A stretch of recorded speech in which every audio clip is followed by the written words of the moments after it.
Well, the PAC and PAAC help watch over the country's budget. And one might sound like it just have an extra A, but they're way different. Here's how.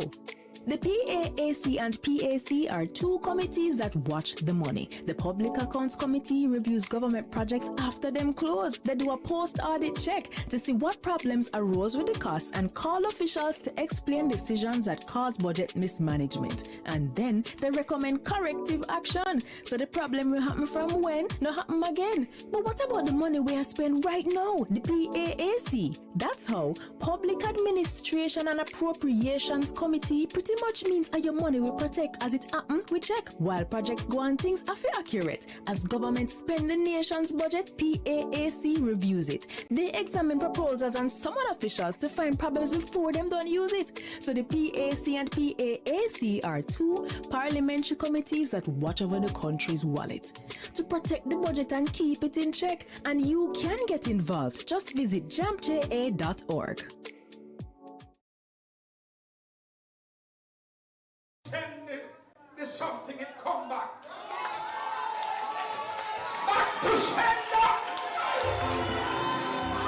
God, I thank you so much. Miracles await and miracles abound. Tune in every Sunday at 7 a.m. for your share of the Miracle Revival Hour with Reverend Dr. Blair. Come for the word, stay for the worship, right here on PBCJ. Miracle worker, work one for me.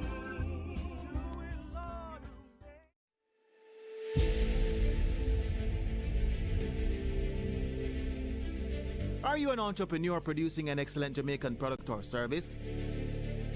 Did you know you can earn hard currency and more significant returns by exporting? Contact the Ministry of Industry, Investment and Commerce to help propel your business along the export lane. Everything you can produce, the Jamaicans overseas want it. We're not going to get rich by just bringing down the debt. We're going to get rich by exporting a lot more. So grow exports, create job opportunities, drive economic growth through exports to make Jamaica a richer and much more prosperous country.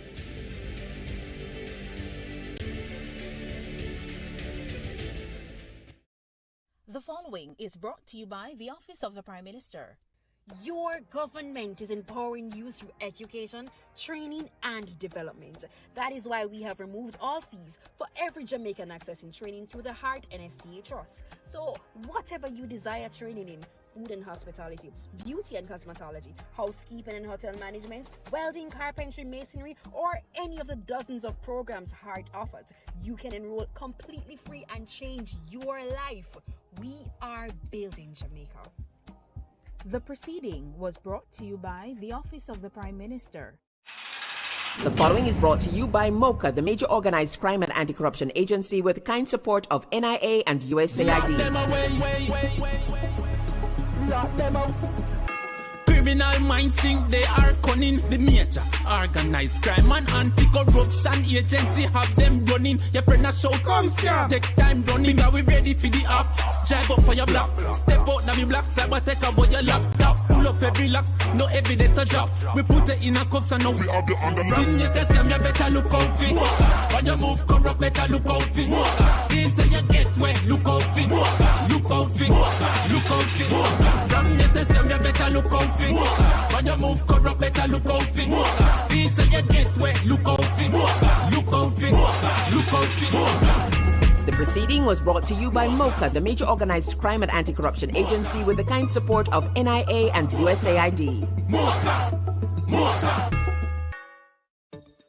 Each year, the Jamaican Parliament approves billions in tax dollars to buy goods and services for Jamaicans. Awarding contracts to private companies to provide public goods and services is called public procurement, and it is a major hotspot for corruption. Can citizens spot the red flags in public procurement and help the government protect our taxes? Yes, they can. And here are 6 to watch for. Direct contracting. When contracts are frequently awarded to one supplier without other companies competing to offer a better price and quality, we usually end up paying more and getting less. Contract splintering. Big projects need big money and higher level approvals. But if the contract is cut up into smaller ones, it won't need external approval from offices like the Public Procurement Commission or Cabinet. This makes it easier for contracts to avoid additional scrutiny. Timing of advertisements.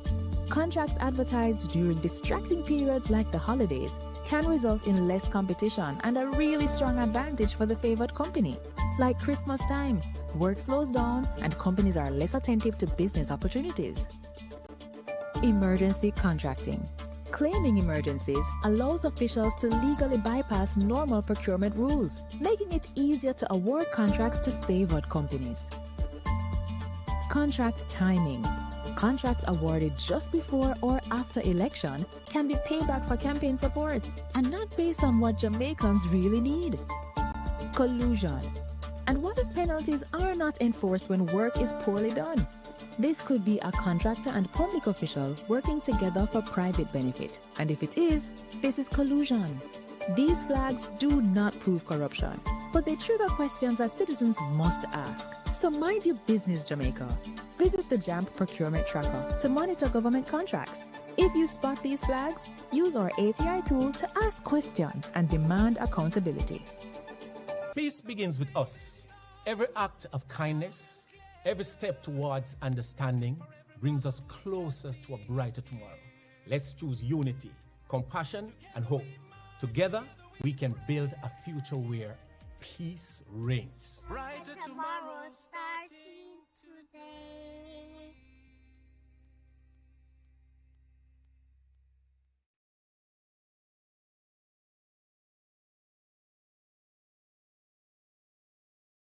Jamaica, let's spread the word around to let the world know that we are proud to be one republic.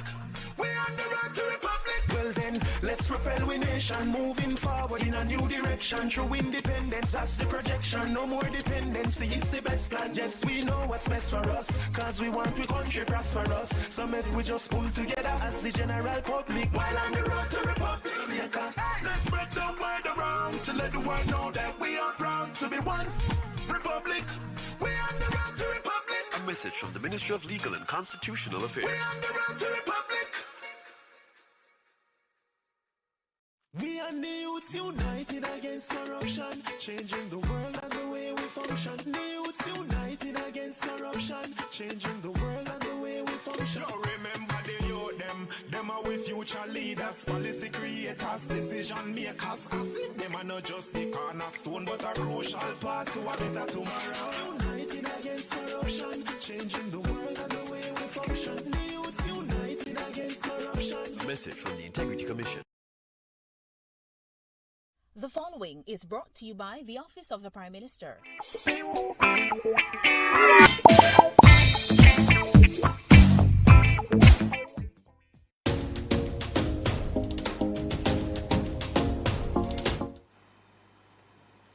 I know you went to Sunday school, so you'd have to look it up online.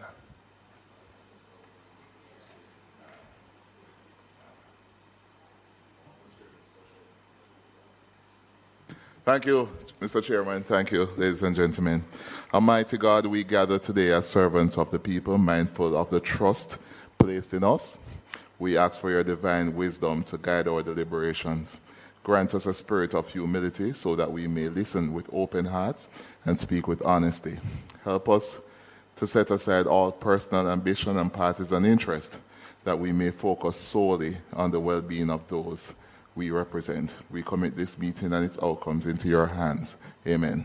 Amen. Thank you, Member Seabright. Let me welcome the team from the University Hospital of the West Indies, the Auditor General's Department, the Ministry of Finance, the Customs team as well.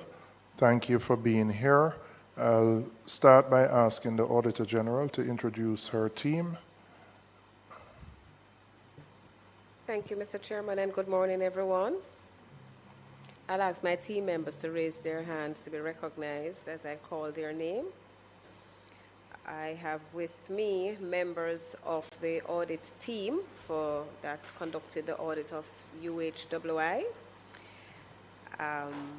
Today we have Christopher Hare, Deputy Auditor General, Ricardo Hall, Principal Auditor, Rochelle Bailey-Thomas, Acting Principal Auditor, Jennifer Hutchinson, Senior Auditor, Junior Thomas, Director, and Alicia Bowen, Director. Thank you. Thank you. From the Parliament, our legal department is represented by Ms. Tiffany Stewart and Ms. Ashley Zimmermees. Could I invite the acting CEO of Customs, Mr. Benjamin, to introduce yourself and the other members of your team who are here. Just press the button. Yeah. Good morning.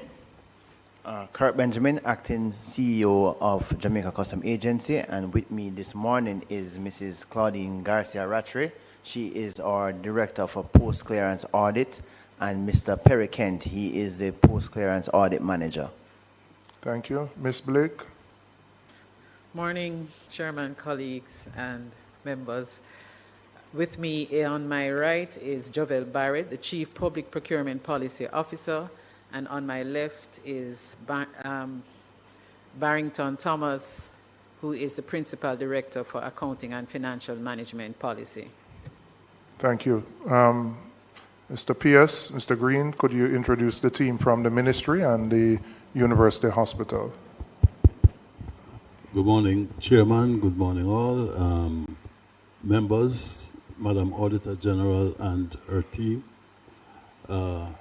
With me this morning from the Ministry, and I'll ask the Acting CEO to introduce those from University Hospital, but we have Mr. Donovan Davis, is the Principal Finance Officer in the Ministry of Health and Wellness, Commander Dr. Paul Wright, Chief Technical Director, Ms. Michelle Davis, Director of Management Accounts, Ms. Brenda Lynn Bennett, Audit Manager, Ms. Michelle Walker, Chief Internal Auditor, and to gain some experience at the PAC, we have the matron or the Director of Nursing Services for the Kingston Public Hospital, Matron Walker Nicholson, Joan Walker Nicholson, and with her sister Nadine McFarlane Stewart, we also have Mr. Howard Lynch, the Chief Technical Director for Policy at the Ministry. Good morning, Chair. Good morning, everyone. With me this morning, my name is Eric Hosin, the Acting CEO for the University Hospital of the West Indies, and with me I have Mr. Kimani Bryson, our Legal Officer, Mr. Ainsworth Buckridge, Senior Director Procurement, Dwight McLeish, our Internal Auditor, Angela Curtis Cox, our Strategic Planning Senior Director. Thank you, Chair. Thank you. Members, we received a number of documents there which were sent electronically. Some of them have been printed for you. I'll just indicate what has been sent. There's a clarification from Williams Pragmatic Services, the consulting firm that was engaged by the University Hospital. There's a declaration from the Auditor General's Department. There's a response and supporting documents from the University Hospital in relation to questions that were raised at our last meeting. So these were all circulated prior via email, and some of them are with you in hard copy. The minutes of the meeting held on April 14th, they're extensive minutes. They were previously circulated. Could I ask, are there any corrections or omissions to the minutes? Not going to go page by page. Member Cuthbert Finn, would you move a motion for confirmation? Okay, seconded by Member Christopher Brown. At our last meeting, members, we invited 3 persons to be here. The former chairman of the University Hospital, Mr. Wayne Chai Chung, who responded and indicated his willingness to come before the committee. However, he's traveling and would not be available for this meeting, but said he would be available for May 12th. The current CEO, Mr. Mitchell, had sent a message through the chairman of the board that he would not be attending on the advice of his lawyer. We asked for that advice to be provided to the committee and we have received nothing at this point in time. The former CEO, Mr. Allen, had also indicated that he would come and appear before the committee, but he's not present. Now, I find particularly related to Mr. Mitchell his absence and the absence of any formal documentation indicating why he's not here, to be contemptuous of the PAC and the Houses of Parliament, given the very serious issues that have been raised in the Auditor General report, and given that he is the Chief Executive Officer of the hospital. I have consulted with the legal department of the Parliament in terms of how we proceed when someone who is invited does not appear. And I'm referring to the Senate and Houses of Representatives Powers and Privileges Act. And I'm going to read from Section 5. And I'm quoting, either House or any standing committee may, subject to the provisions of Section 9 and Section 12, order any person to attend before such House or before such committee and to give evidence or to produce any paper, book, record, or document in the possession or under the control of such person. That is Section 5. And it goes on, but that's the specific. And then I'm going to read Section 18 of the said Act. Any person who disobeys any order made by either House or committee or joint committee for attendance or for production of papers, books, documents, or records, unless such attendance or production be excused as herein provided, or refuses to be examined before or to answer any lawful and relevant question put by either House or committee or joint committee, unless such refusal be excused as herein therefore provided, or offers to, hold on, I'm not sure I'm reading this. Yes. Or offers to any member, okay, shall be guilty of an offense on summary, this is Section 18 going on, shall be guilty of an offense and shall be on summary conviction before a resident magistrate be liable to a fine not exceeding $200 and in default to imprisonment with or without hard labor for any term not exceeding 12 months. Clearly that's an area that needs to be updated. But particularly for the CEO who is still in the employ of the University Hospital, who is still receiving a salary and has not only not come but not provided any explanation, I'm asking the committee for us to move to proceed under Section 5, which would require the passing a motion here, which the legal team would then refer to the clerk of the House, and the clerk would issue an order for that person to do so. I'm going to invite, we have both Ms. Stewart and Ms. Zimenez, to either one of you to just explain the particular provisions.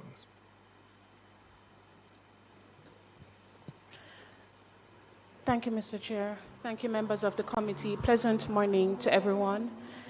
As adequately stated by the chairman this morning, the Senate and House of Representatives Powers and Privileges Act provides the authority for a standing committee to issue an order for a person to attend and to give evidence.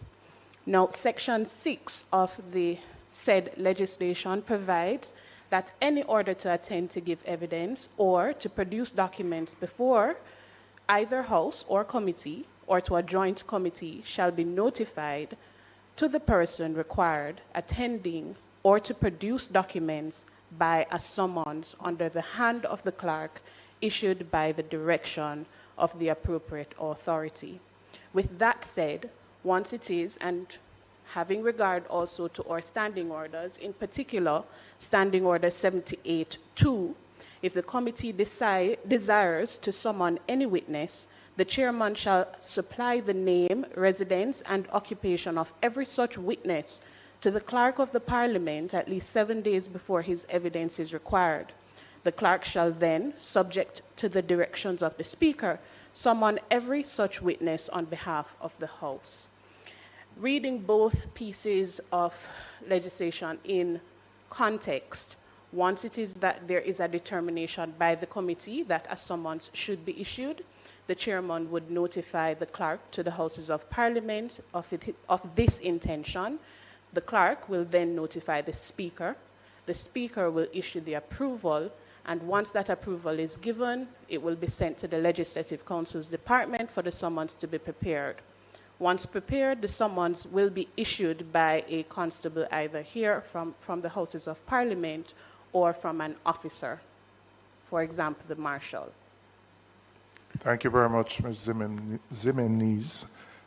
Members, so I'm asking for the support of the committee for the summons to be issued in relation to the CEO and the former CEO who had also confirmed that he would be attending. I just find it disrespectful to a committee of the parliament to not only not come, but to provide no reason in writing why you are unable to come, given the gravity of the issues that have been raised in this audit. So I'm asking for the support of the committee in this regard. Members? Yes, I definitely support it, Mr. Chairman. I think you will need, because we went through a similar experience at the PAAC, I think you need to give a particular date and place. In other words, I don't think it's just an open summons. The committee would have to agree on a particular date and place, obviously being the garden house. Well, I would say and time. I would say May. To be issued. I would say next week, May 5th. 1 week. No, we need more time. No, okay. I would suggest you give about 3 weeks. 3 weeks notice? Okay, all right. Just out of an abundance of caution. I know there, as I understand it, and having been here 6 terms now, there are situations where persons summoned or to give information can claim that they have a right against self-incrimination. That usually only arises in the case where some police investigation or prosecutorial investigation has arisen. But even so, they would then come and claim they should appear and then claim that right, or they are advised that they can't answer that question because it could be self-incriminating. But to just not appear and ignore the request and then the summons, I think would be contemptuous, as you said, and would require some action. But we really need to update that fine. We really need to also in our report to the Parliament to make sure that we make that fine meaningful. Again, I mean, my position, if his lawyer has a reason for him not attending, then that should be provided to the committee so that we can determine how to proceed. But to not have anything provided to us at all, particularly for the current CEO, is still in the employ of the university and the state and still earning a salary. That I just find inexcusable. And the Parliament actually followed up and made requests, having gotten the notice from the chairman, for that to be provided. And up to now, nothing has been provided. The point I was making, though, that I don't think it's sufficient for a lawyer to just send a letter and say that my client will not be appearing on my advice. I don't think that is acceptable. I think the person must appear, and if they can take advice from their lawyer as to specific questions that they may not wish to answer. Yes. Right. Okay. Sorry. Ms. Stewart? Thank you, Chair. Good morning, members. Just to add further clarity, the legislation in Section 6 goes a little bit clearer in terms of the content of the summons. It cannot be open-ended. So it goes on to say, all summons issued under Section 6.1 shall, in compliance with Section 6.2, state the time and place where the person summoned is required to attend, and the particular documents which the person is required to produce. So for the purposes of the committee, are there specific documents that are required to be produced? That the main thing here is attendance, because the documents, we have the report from the Auditor General. Members have had over 2 meetings, questions which the current team are unable to answer, and the committee felt it was important for the CEO, who has been at the hospital for a very long period of time, to assist the committee in getting answers to some of those questions. So it's not so much documents, it's attendance and answers to questions that the committee may have. Very well. So it just should state the time and the place in regards to the content. Okay, so your recommendation, we are at April 28th. Safely, you would want to say give 4 weeks to just administratively to deal with everything. So could we look at the following week, just to be safe? Yeah. No, the following week, just to... When did he say he's coming? The next week? No, the following week, yes, the 26th. He'll be back on the 12th. I would propose the 26th, which is 4 weeks, to give enough time for the administrative process to be executed, and for us to... Sorry? Yeah. So so the specific... Okay, I'm just checking the availability of that date. As we know, there are a number of committees that also meet.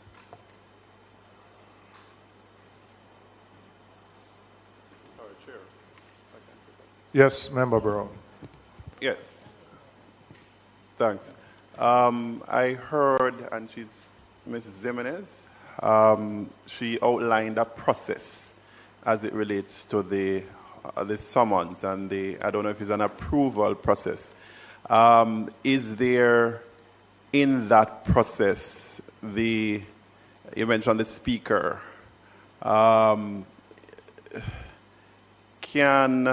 is it subject to the approval of the speaker, or it's just a process that it must go through? Okay.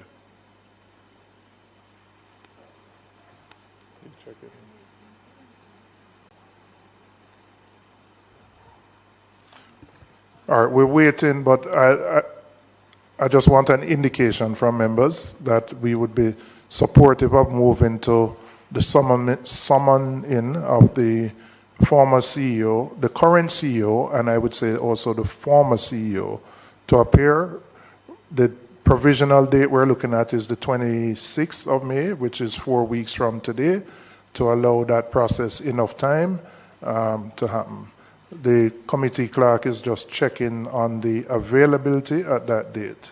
And once we have the availability, we will move to confirm that process moving forward.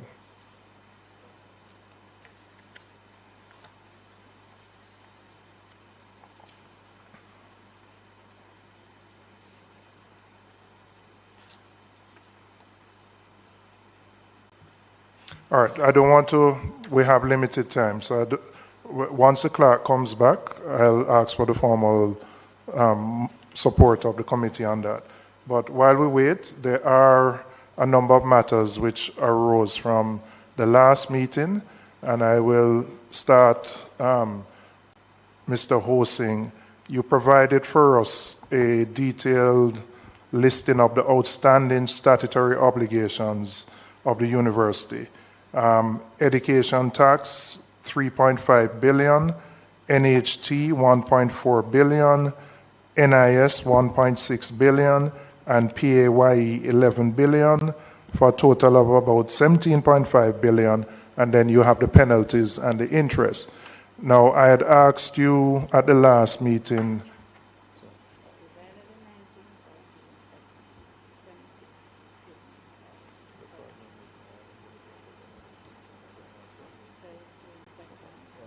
All right, sorry. Just coming back to that. The 26th is not available, so the following week would be the 2nd of June. So I'm asking the committee for the committee's approval for us to move forward to the summoning of the current and the former CEOs to be here on June 2nd. Do I have support? 10 a.m. at William Gordon House at 85 Duke Street. Those in favor? Any against? Okay, the ayes have it. Sorry, 81. See, we got to the wrong place. 81 Duke Street. Not 85. I thought it was 85. Sorry, let me go back. So, Mr. Hosing, you provided the details of the breakdown of the outstanding taxes that are owed by the university. At the last meeting, I'd asked you specifically about the NIS and the NHT, which would impact both current and former employees of the hospital. And you had said to me that there was no issue in any of those persons accessing benefits. So is it that even with the outstanding amount, there is an arrangement with both of these entities to ensure that employees do not suffer the consequences of their deductions not being paid over? That is correct, Mr. Chair, in terms of us making good for any employee that retires or in a position that needs a benefit to access the benefit. Okay, what is and we are currently current with those payments. So from last year, January, until now, we have been every month paying those benefits. All right, can I ask, what is the current arrangement with TAJ? I know last time you had a temporary TCC. Are there discussions that have been furthered to either work out a plan, look at a write-off of some of the outstanding obligations? Have there been discussions between the Ministry of Health as the parent ministry with the Ministry of Finance in terms of how you're going to treat with this? Discussions are ongoing, Chairman, but we have not reached any point as yet. Okay. Can you say whether there was a previous write-off of any of the outstanding amounts owed to TAJ in the last 10 years or so? Yes, Mr. Chair. There was an amount written off, I think, in 2020. Do you know how much that was? And did that 2018. How much was that? Did that represent principal or was that penalty and interest? I can get that information and provide to you, Mr. Chair, the exact figure and what it represents. Okay. Our members, any questions on this particular issue related to the outstanding tax obligations? All right. Can I just share some updates, Mr. Chair, on some other points? Yes, you can go through the other updates. Oh, okay. In terms of... Sorry, 1 second. Member Bunton. Yeah, I'm looking at the document that was shared, that's tabled today, information requested by the Public Accounts Committee meeting, that's the heading. And it has a section that deals with the TCC, and it says that the TCC was valid up to January 19th, 2015. I thought we had heard at the last meeting that there was a TCC up to January this year. Okay, so yeah, member, through you, Mr. Chair. To you, Chair. Let me just clarify. What happened is that the question was asked when was the last time we had a TCC, and when was it valid to? So it was then. We have a temporary TCC which ends on May the 6th. So we have had one now for 1 month, which ends on May the 6th.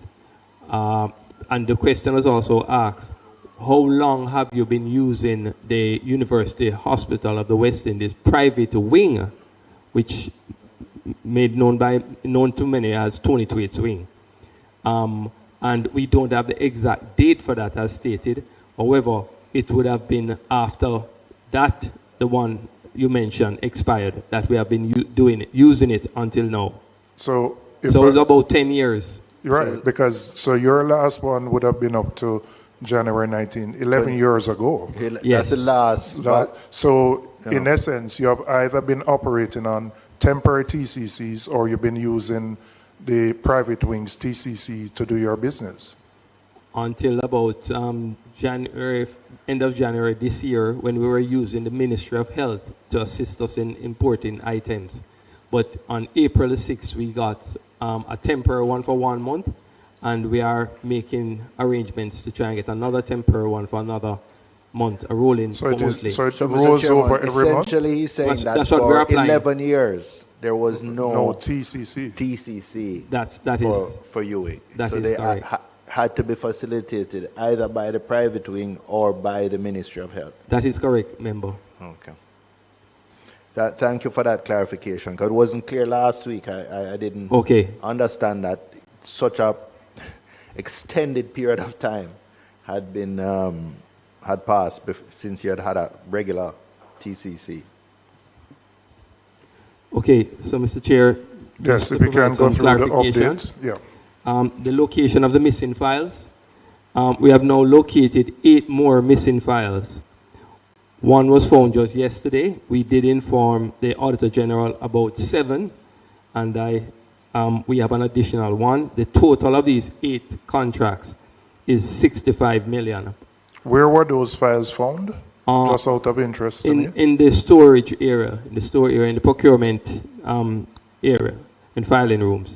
So we hadn't looked in that area before? There was a search in that area, and we asked for them to continue and to look even further, and they have been able to locate these 8 files. So that brings us up to how many now? Out of the 51? I'm going to come to that, Mr. Chair. We also reconstructed, as I shared last week, Mr. Chair, that we're going to reconstruct some files. We're able to only reconstruct 4 files valued at $35 million. We also identified, Mr. Chair, that there were 6 files that the contracts were cancelled, 6 of them, and those amounted to $109,146,000. We will be inviting the Auditor General's Department to come in and look at those documents. So you're saying 6 of the 51 missing files, the contracts were cancelled and nothing was done? That is correct.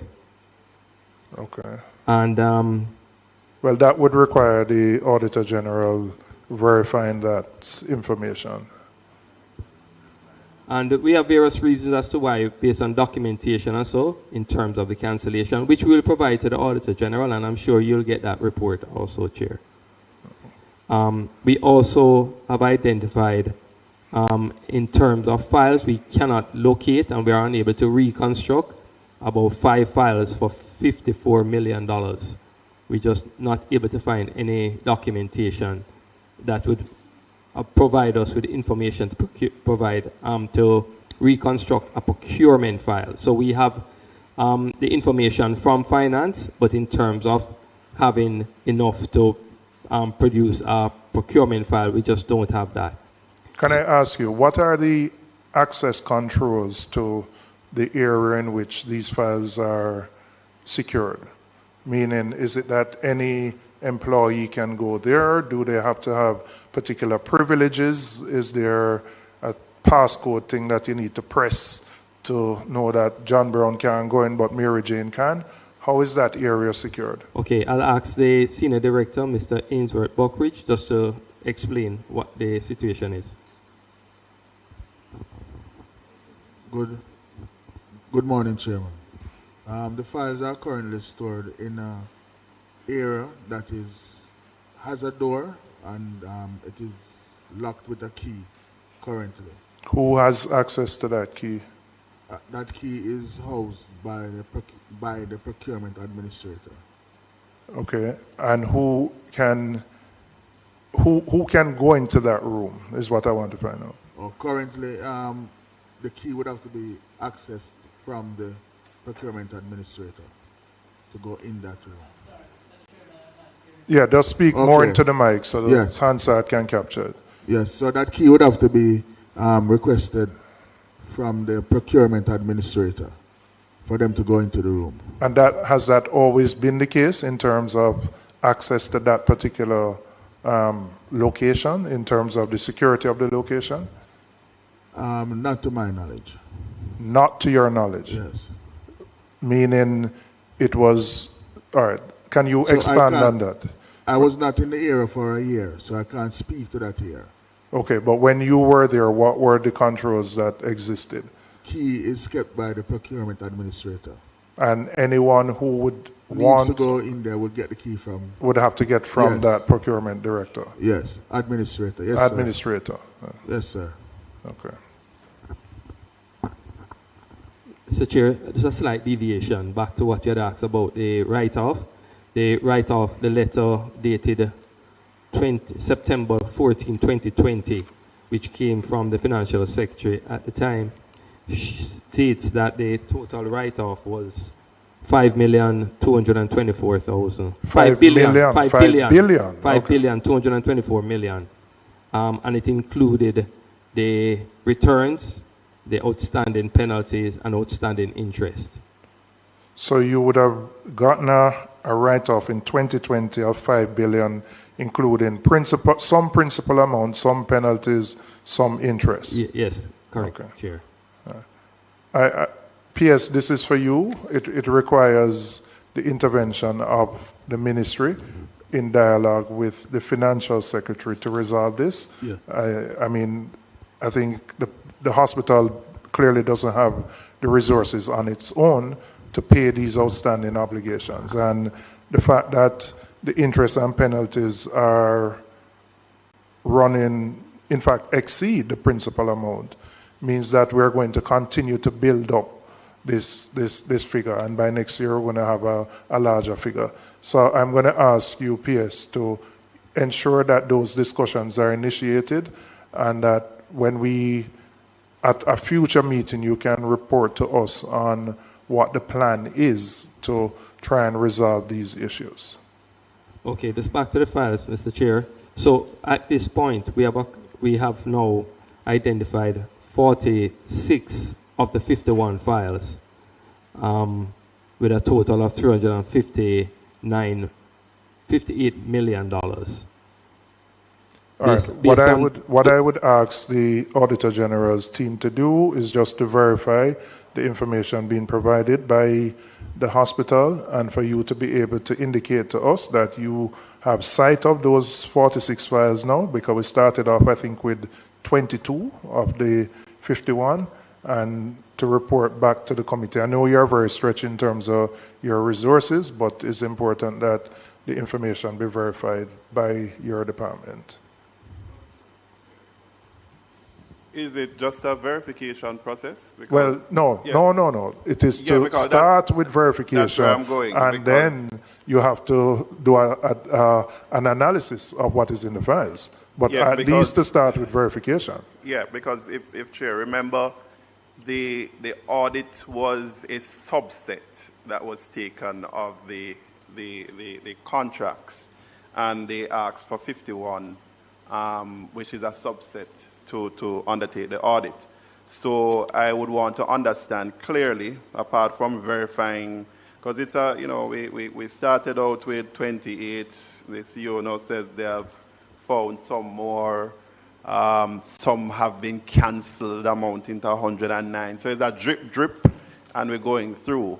So I just want to understand clearly from the Auditor General, what would be the process going forward now that the CEO has indicated that additional files which you would have wanted to have reviewed as part of your audit now have been found, and then some will never be found because there are now 7 that are reportedly cancelled.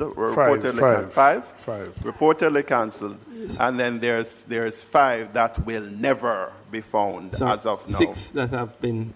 Yeah, 6 cancelled. 6 that have been cancelled. 6 cancelled, and 5 that we are unable. You're unable to find anything. Yeah.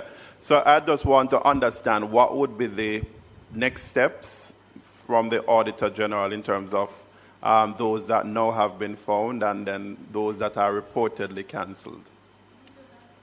Madam Auditor General. Thank you, Member.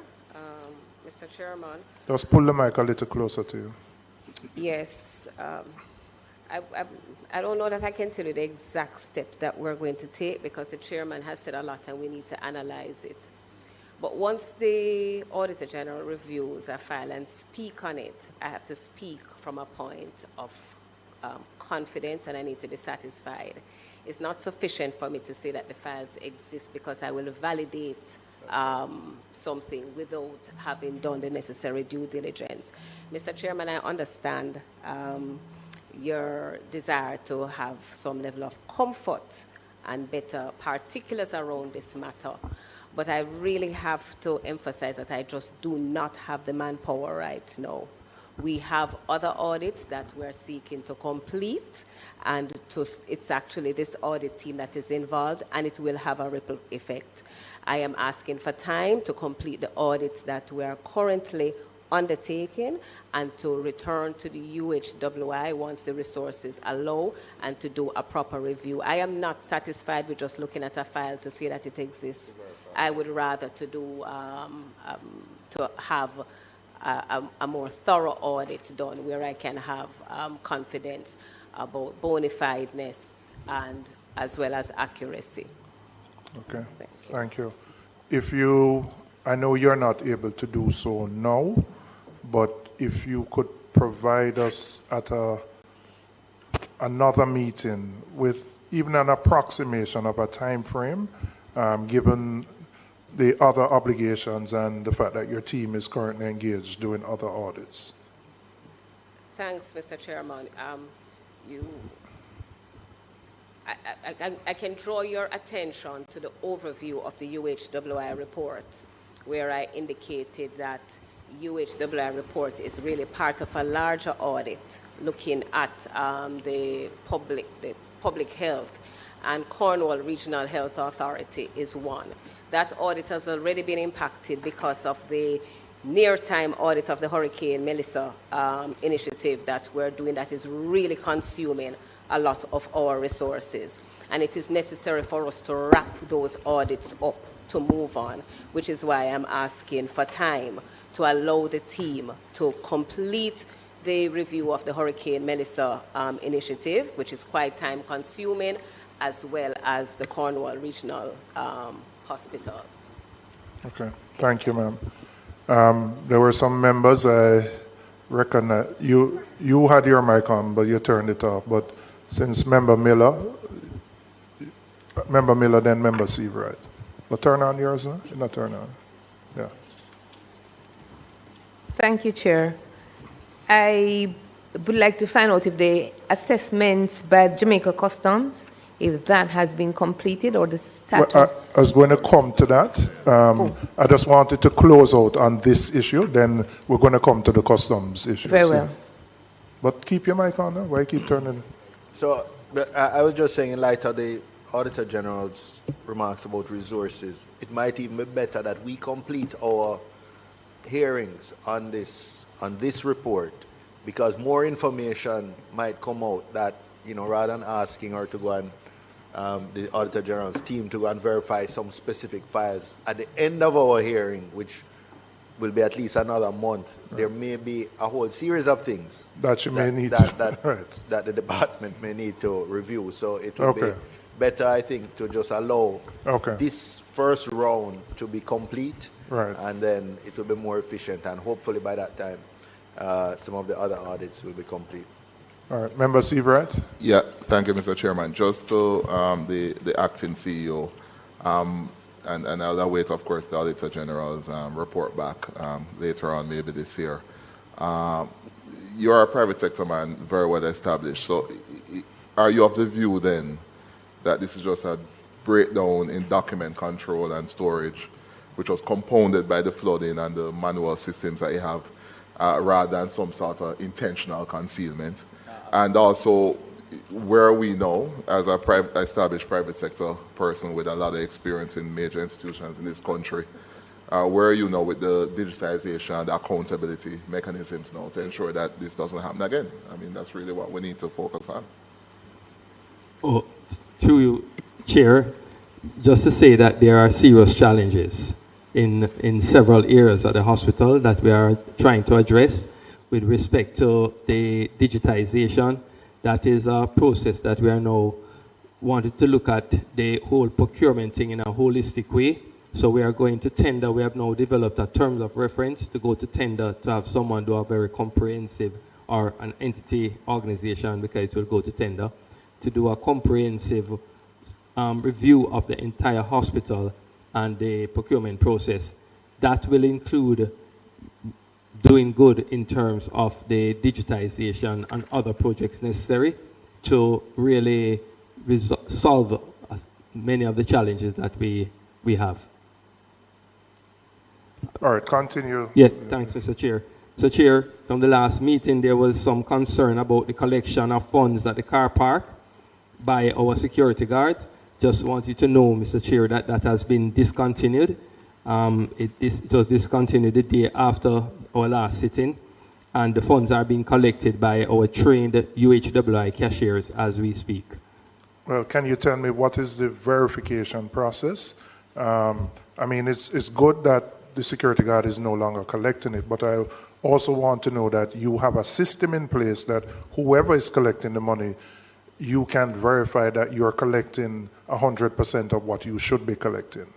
Okay, so we are not at the, we are working towards having a automated system which would be able to do that 100%. However, at this time, what we have is a system where the guard will issue a ticket at the entry to the person with the time and so, and we're getting a timestamp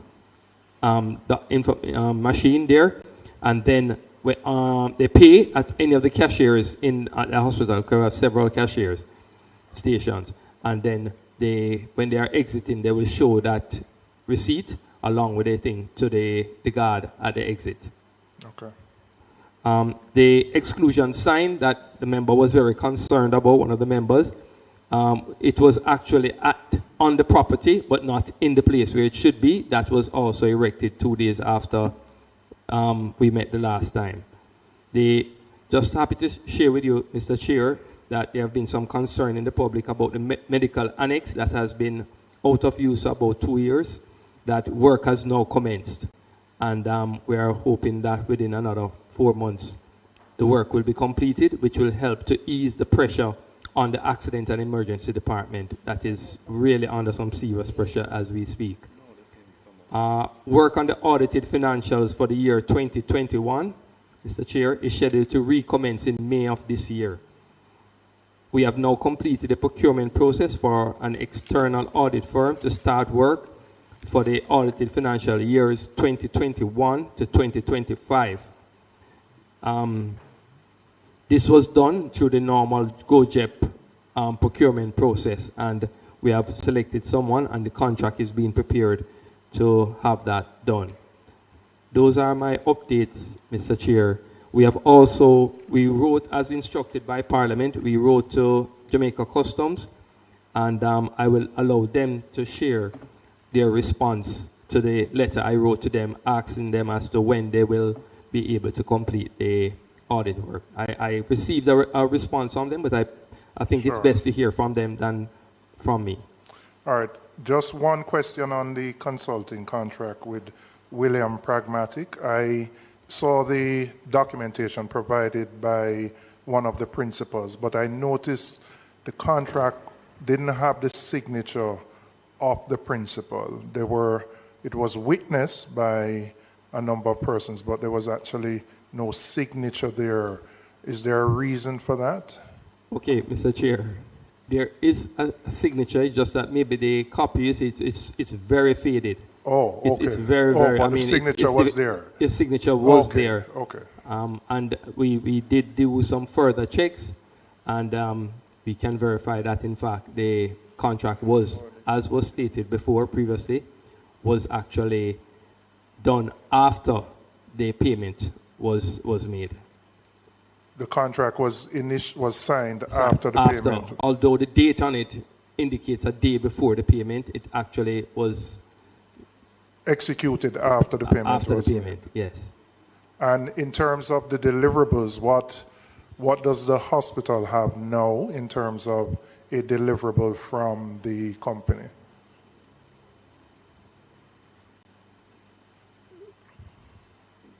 They have submitted, initially they submitted a few months ago an interim plan. They have now submitted another document, a final, with some recommendations, which we will look at.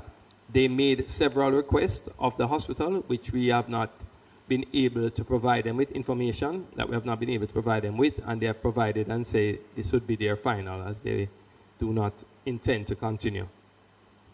Because the report, the objective of this report was a turnaround plan, which is clearly desperately needed for the hospital. So this has to be something that is treated as a matter of urgency, because you are in an untenable situation with, these are taxes. I don't know whether, and in fact I would ask you if you could indicate, I know you can't do it today, what the outstanding obligations you may have to private suppliers or other contractors, because I would assume, given the obligations to TAJ, you're likely to have probably other obligations. And so it's important to understand the complete picture of the indebtedness of the hospital.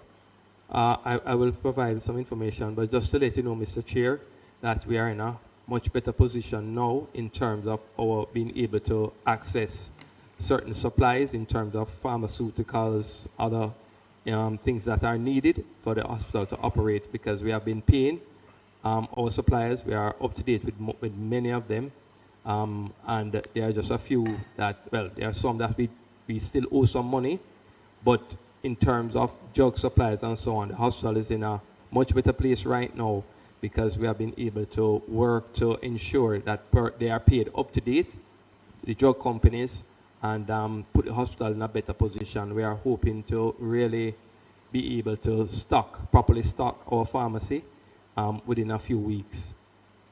Because I must tell you, I've gotten complaints of the lack of very basic supplies at the hospital from medical professions, medical profession people who have said, doctors who have said they have had to personally buy stuff to attend to patients there. Well, just to let you know, Mr. Chairman, we are also doing something else. In addition to trying to tighten up the whole procurement process to ensure we get value for money and we don't pay more than we really should pay, we have also, as I said, been able to find enough funds to help us to be able to find the equipment and the supplies. And we are also putting in mechanism to prevent pilferage, because we have a problem there also in terms of items missing from the various areas or even on the wards and so on. So we are working towards just trying to fix it, because it makes no sense we buy more and lose more, but that they are used for the intent to save lives and to make people better. Okay, thank you. All right, members, I want to move on to customs. Are the questions related here or? No.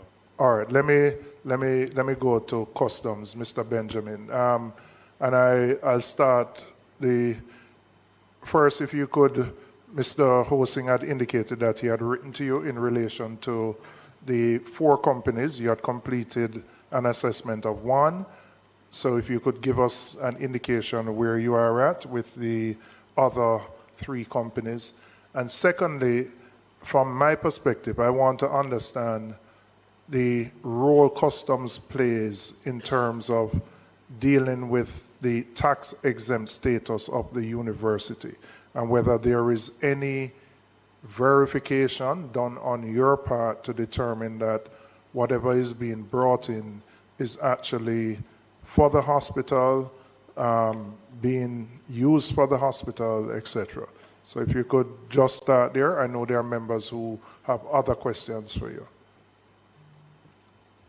Okay, so we have finished 1, as you have indicated, one of the companies. The other 3 we have pretty much finished. We are in the process of reviewing and doing quality checks. So the auditors have finished, but the supervisors and the manager are going over the cases just to ensure that everything is in order.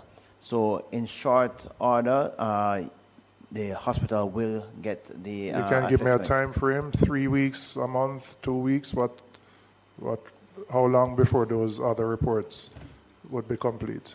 Well, the team is indicating 2 weeks. They are the one doing the work. Okay. They said that 2 weeks. Okay, all right, thank you. Yeah. So in terms of how you deal with the tax exempt status, I assume the university uses a broker or some third party to bring the stuff in.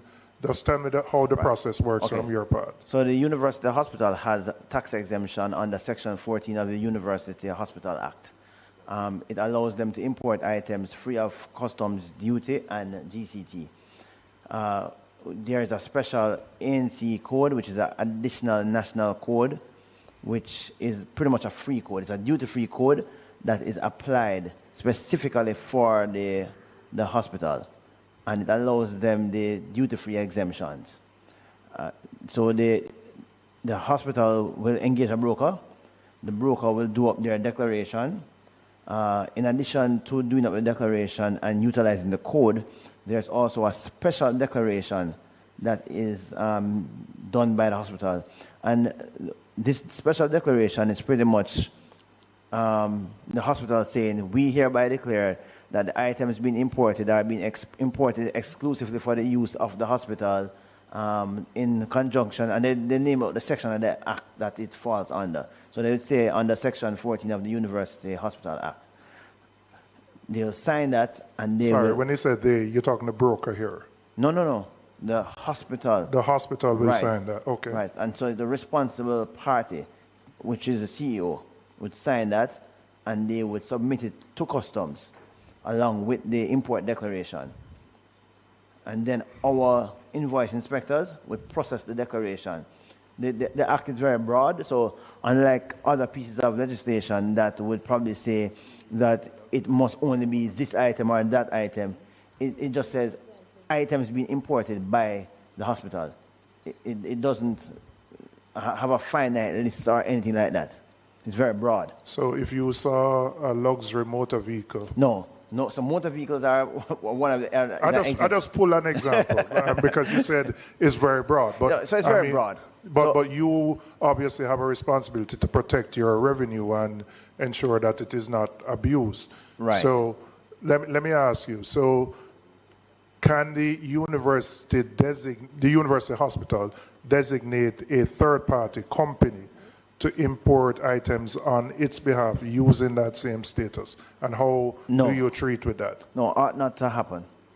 It what? Ought not to happen. It not to have happened. No, and if it is that we see an item, no, let me put it a different way, because they can, meaning that someone can import on behalf of the university with a purchase order. So you can, for example, go to a particular company, you're getting a software, for example.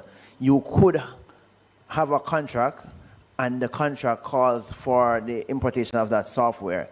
But the contract would have to speak specifically that you're buying it for the university, and the university is hiring you. It's a bit different if it is that you bid on something and it is not stated categorically that you are importing it for the university. So all players would have to have the same level playing field, if you understand what I'm saying. No, I want to go.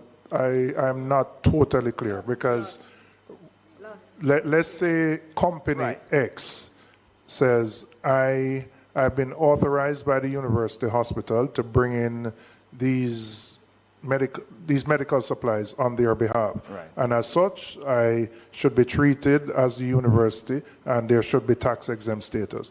What is your process to verify that that is so? Turn on your mic, man. You're not turned on.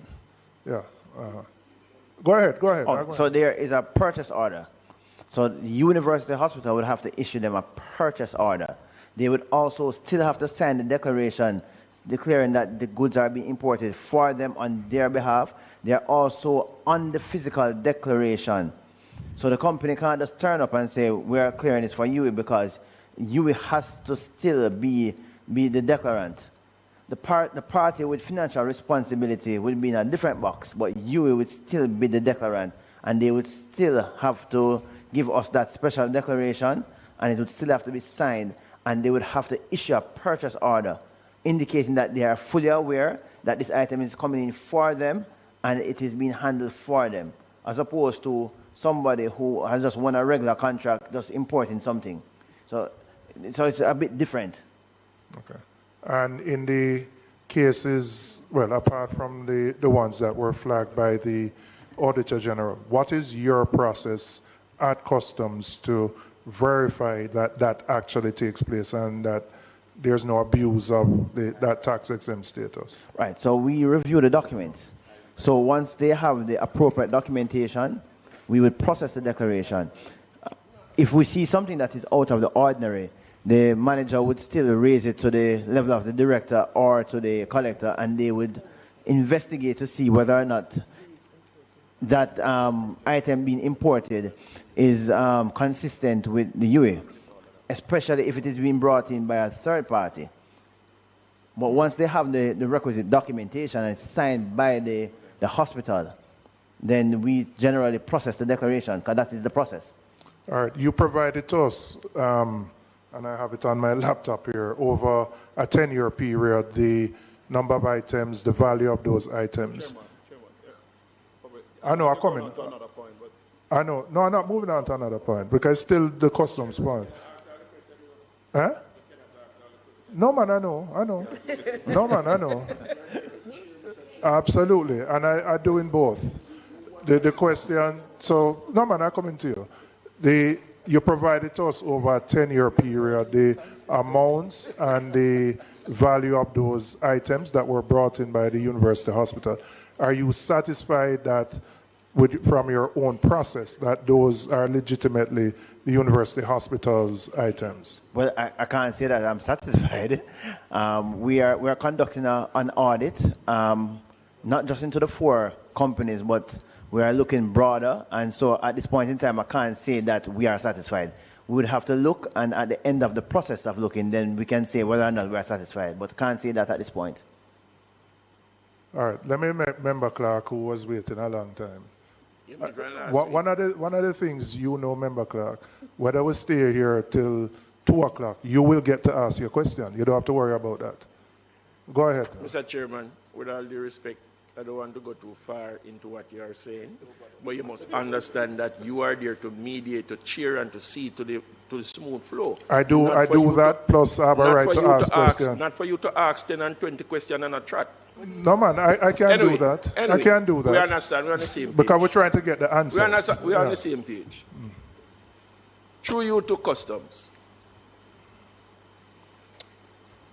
If a commodity, a product is shipped in Tom Jones's name, can Derek Brown just arbitrarily get up and go and clear it?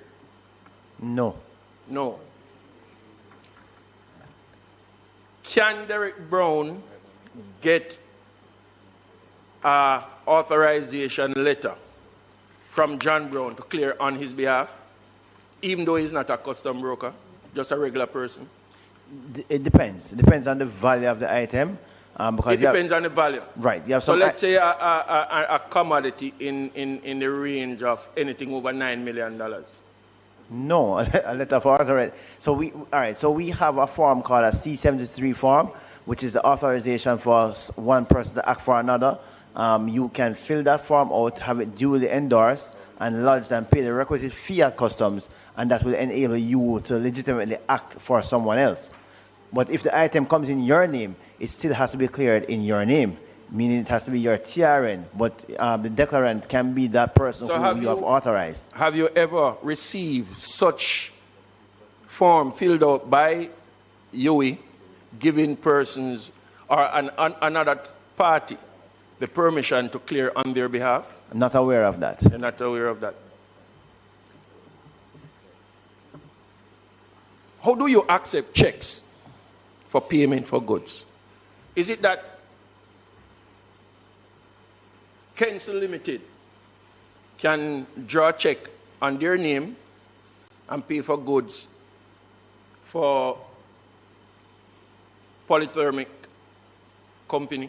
We don't take personal checks unless they are guaranteed checks. Guarantee checks. You have to have like a bank guarantee with Customs for us to take a personal check. Fine, let's say all of that is in place. What I want to know, can I take my company check and pay for something that belongs to member Delano's company? No, what I'm saying is that you can take your company's check and pay for something that belongs to you. No, not me. So, Delano's. So that's what I'm answering. I'm saying no. No, full stop. Right. So, Customs would have had a situation that is before us. And I asked a question of the CEO last meeting. If they were the one who paid for the shipment that is in question. And the answer, Mr. Chairman, through you was no. But it is also provided in a document that some 10-point-something million was paid for some goods by a third party for UE. Explain the process to us. Let us understand how you get from stage one of the check being presented to you to the final stage, which was accepted and goods turnover. I'm not sorry for understanding your question. All right. Let me try and make it clearer. No, I think I understand, but I'm not understanding at the same time. So let me try and explain the process. So let me make it clearer so that when you answer from a point of understanding. Fine. A certain commodity was imported. Mm-hmm. The tax exemption code for... Everybody know already. Everybody know already. Everybody know already. Everybody know. Mr. Chairman, can I be protected, sir? You are asking me for protection? What's the distinction? You say I give you plenty rope, you know. Go on. Jaden, right, would have been in question for the usage of the UE exemption code. The product was paid for not by UE check, but by another check provided by Jaden. Yet the goods is in the name of UE. Explain to us from stage one to completion how that was done. Well, I'm not aware that a check was used to make a payment. But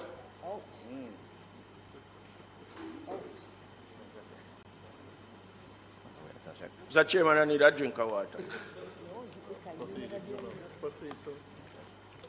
Well, he No, he still has more questions. because he never. Mr. Benjamin. Yes, sir. Transfer.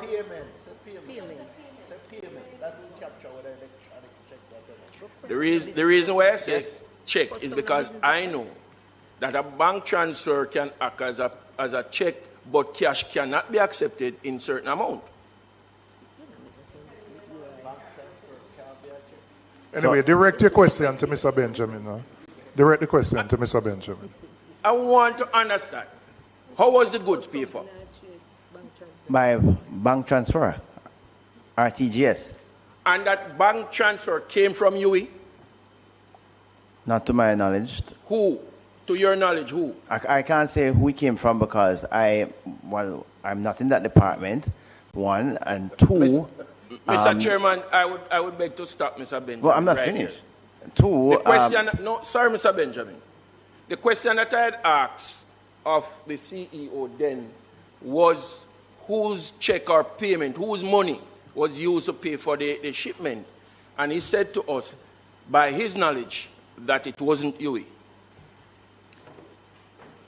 When we asked for Customs to come to us, I thought that would be one of the pertinent questions put to them for them to come and answer today. So I beg of you, if we could get some answers as it relates to that question.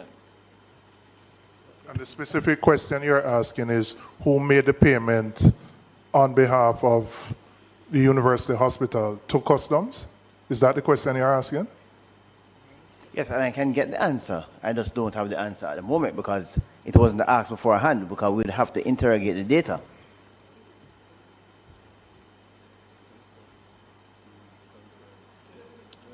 Waiting. Okay. So I'll wait until the answer. Okay, all right.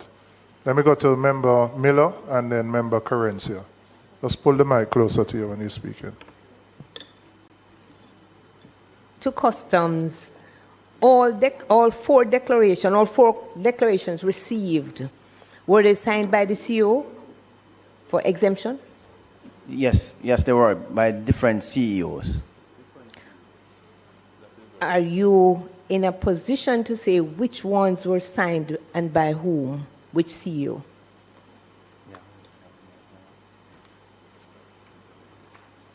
One second, we're just looking at the file.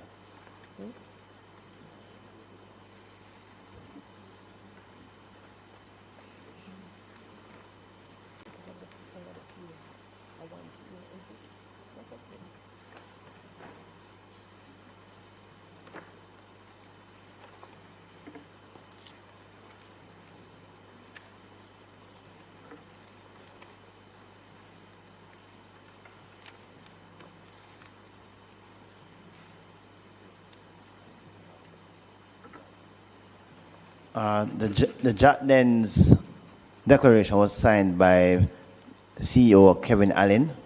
We're going through to look for the others.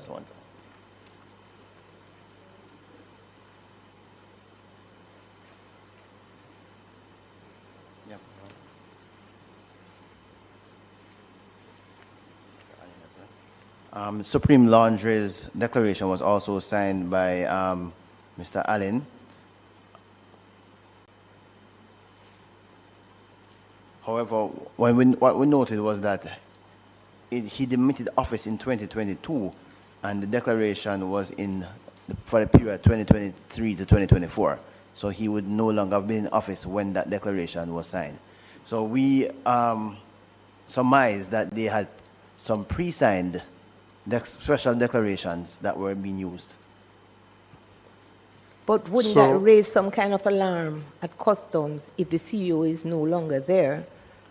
No, but so first and foremost, we'd have to recognize that we would not necessarily know that the CEO is no longer there. So you have, in many instances, when there's a change of a CEO or a signing officer, those entities will inform Customs. I didn't see anything to say that we were informed that there's a new CEO and here's a specimen signature of the new CEO.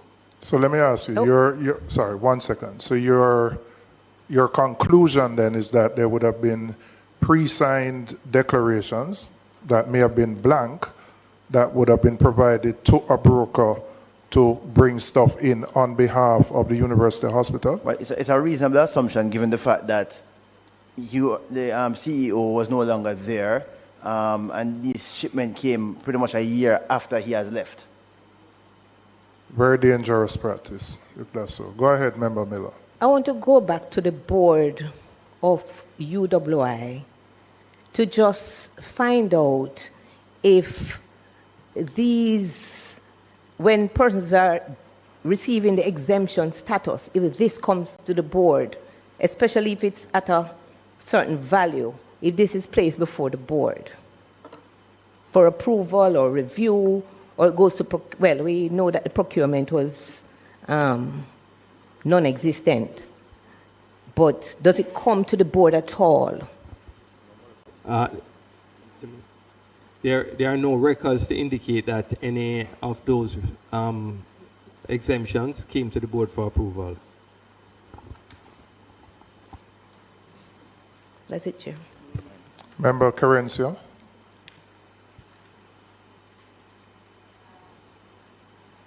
It's not on. Thank you, Chair. What I want to know, would this have been the first time that Jatden was granted this exemption? Was this a unique? I just want that to be clear. That's part one. Would this have been the first time? Well, we can't say because we are conducting an audit. So when we're finished, our investigation will reveal if that is the case. But at this point in time, we can't say. What we can say is that that's all we have seen now. But we can't say if conclusively. No, you're saying that's all you're seeing now. What is all that you're seeing now? We're only seeing one declaration linked to them. Yes, continue. Right. But you asked me if this was the only time, and I'm saying Yes. that short of doing a wholesale investigation, we could not say conclusively that this is the only time either them or any other entity might have benefited in this way. We'd have to wait on the outcome of the full-scale audit that the team is conducting in this financial year. So you're saying that you are not aware of this practice ever happening before? No, we're not aware of it. How far back will this investigation or audit go? How far back? 3 years. 3? Yes, based on the Customs Act. Okay. And if at all it is revealed that there were other companies that benefited in the same way, what, if any, action will be taken? Recovery of the government funds. Thank you very much. And how soon do you contemplate that this audit will be concluded? It's been started this financial year, so probably in about the next month or so. Yes. They should be ongoing. It's a massive audit, and so we're breaking it out into, I think it's 4 teams. 4 teams to tackle this audit. Permit me, Chair. You're saying that it could go back as far as 3 years? Yes. No, 3? will, not could. Will. We will do the 3 years. We are working closely with the Revenue Protection Division as well. So meaning they can go that beyond that. 3 years Yes. for you to be able to collect revenue. Yes.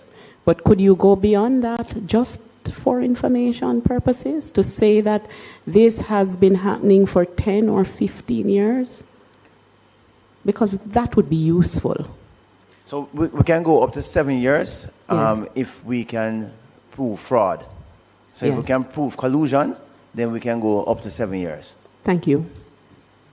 Mr. Benjamin, to your knowledge, how many public entities have a similar type of tax-exempt status?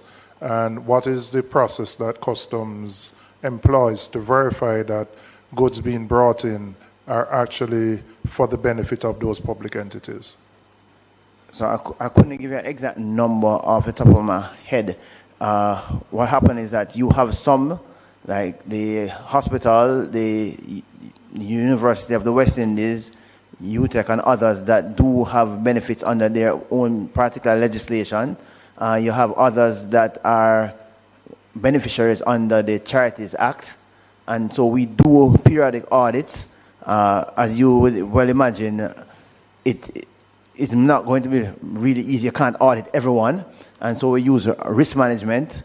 We are actually doing a comprehensive review now to see how best we can tighten that framework. The Ministry of Finance has asked us to look and to see what kind of recommendations we can make to ensure that we don't have a repeat of this. So that review is ongoing right now.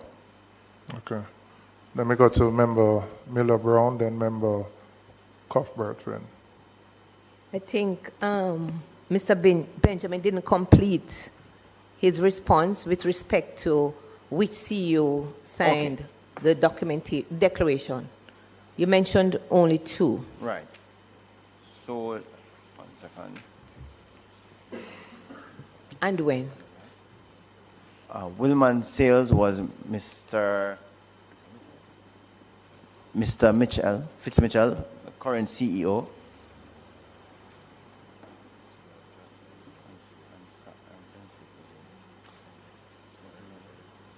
And Scientific and Medical Supplies Limited was also Mr. Mitchell. And when? 1 second.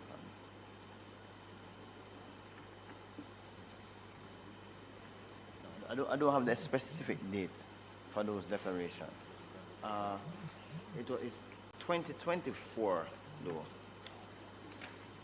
I can say it's 2024 for the Wilman sales based on the declaration number and scientific research. Just pull the mic closer to you when you're talking. I'm saying that for Wilman sale, I can tell it's in 2024. I couldn't give you the specific date. And also for Wilman sale, both of them were in 2024. Couldn't give you the specific month though. All right. Well, if you could again come back to us just to satisfy the question the member has. Not finished. The entries you received, the custom entries, is there a plan to audit to see in the stores at UA what is exactly there? What items are there at UA and what? Based on the entries from your customs log. Right, so that will form part of the audit. When we go, we're going to do a verification. How soon will that be done? And will this committee? Right, as I indicated earlier, the audit will be done during this financial year. It should start in about a month. And as I said before, it will be done with 4 teams given the scale of the audit. Member Corporate Friend. Thank you, Chair. Through you, Chair, for custom, Mr. Benjamin. Just going back to the pre-signed declaration, you mentioned, I believe, that Mr. Kevin Allen's signature was on, they were on a few documents. Correct. And you mentioned 2324. The question that I want to ask, and you just mentioned that another signature was on documents in 2024. Correct. What I'm curious to know is if there's any overlap where, for the same year, for the same period, if we could do a deep dive on that to see, because as you said, you would not know when CEO has moved on, when they leave. But I'm curious to find out if there's any collusion going on where you have in the same year, the same period, where you have pre-signed documents going through the customs for goods and there was another CEO present. That would be my question, and I would love to know if you can get the correct dates for me and for the committee to see if there's any overlap of CEO signature on any goods that was brought in and through the customs. Okay, we're making the notes and we'll have the answers for the next. I would love to know that. Thank you.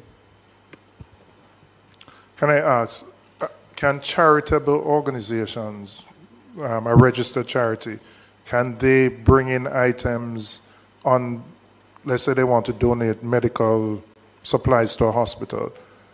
If they bring those items in, would they be eligible to get the tax exempt status? It depends on the charter that they are set up for.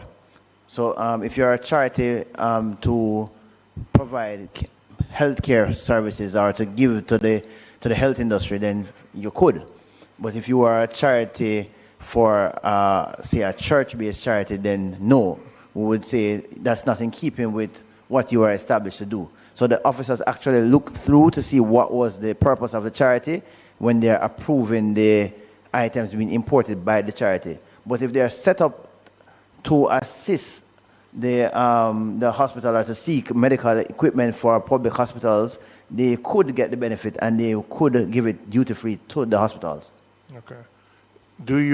Is there any way you can verify, for example, I am Charity X, I have brought in these things, I say I'm going to give it to UER Spanish Town Hospital, but then it ends up in some private facility somewhere in the country. You have any way of doing your checks and balances on that? Well, it will be the audit. So we do periodic audits. If they come up in the audit plan, I'm not going to tell you that we're able to audit 100% of them, but we do periodic audits. Okay. And I mean, we have audited some charities where we have assessed some and told them that they need to pay back sums that they have benefited from.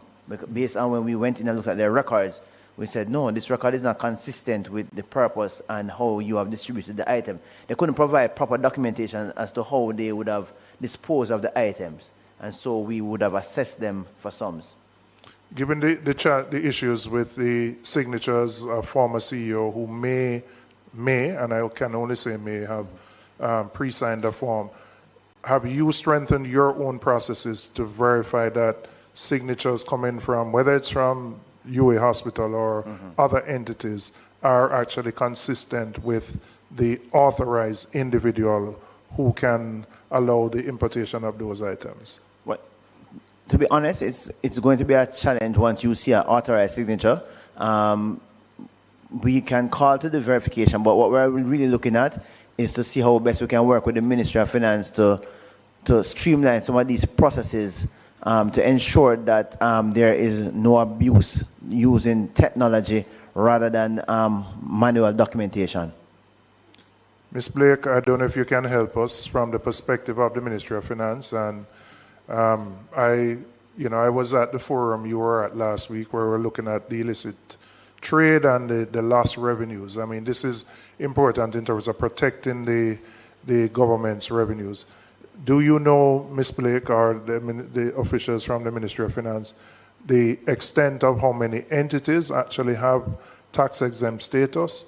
And has there been any determination, review, assessment about the use of those tax-exempt statuses?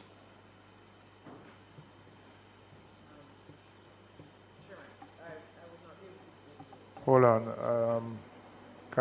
Somebody up just release a mic so I can allow Ms. Blake. Yes, go ahead. Right. I would not be able to give you a number at this time. As was said by Mr. Benjamin, there are several legislations that allow for tax exemption. There are also government entities that get tax exemption, and there are also some agreements, like with a particular country, or if there's a project and you're getting funding internationally, they sometimes stipulate what kind of exemption is expected, and the Ministry of Finance looks at those agreements to assess if we are in agreement for that particular project, etc., to be granted exemptions. So it is a wide group, but I could get the information. Yeah, I think it is important because it's a potential loophole that we could be losing millions of dollars, which are important to support all the things that the government needs to do in terms of maximizing its tax revenues. So if you could come back to us on that, and I would say that entire regime probably needs to be assessed and reviewed to ensure that it is actually being used for the purpose that it was designed for and not being abused. Okay. Because we're dealing with one entity. Customs will do its own investigation. We don't know how much we will see, but we're only dealing with one entity. We don't know how far and how wide the system may be abused. Member Miller, I had interrupted, then Bunting, then Corporate Flynn. Mr. Benjamin, where are the containers stripped and examined?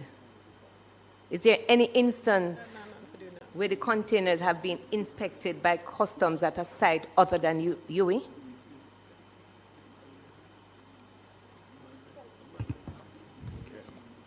Yes. It is possible. I can't say no. You have approved sites. UE is an approved site, and containers that leave from the port should go to the approved site. There might be extenuating circumstances that might necessitate going to another site, but it should be documented.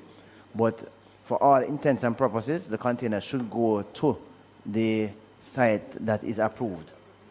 Under what circumstances would it not be inspected under UE but go to another site? What circumstances? It could be a myriad of circumstances. No, they could be bringing in an item that require some sort of assembly or some sort of software thing that have to go somewhere else beforehand. But they would come to customs. They would say, I need this this container to be stripped at this particular location because of this reason. Because you're approved as a site. So we actually have a site committee, and you have to apply for site.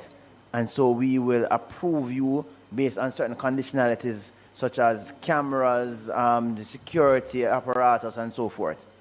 So you're really supposed to strip at your site. Thank you. All right. You have more questions? This one is for PS. What is the role of the minister and the ministry with respect to oversight of UE then and now? Is it the same or changes have been made? I'm not aware of any changes between then and now. Sorry, just so that we have colleagues at the University of the West Indies who keep telling me I must make a distinction between the University of the West Indies and the University Hospital of the West Indies. I think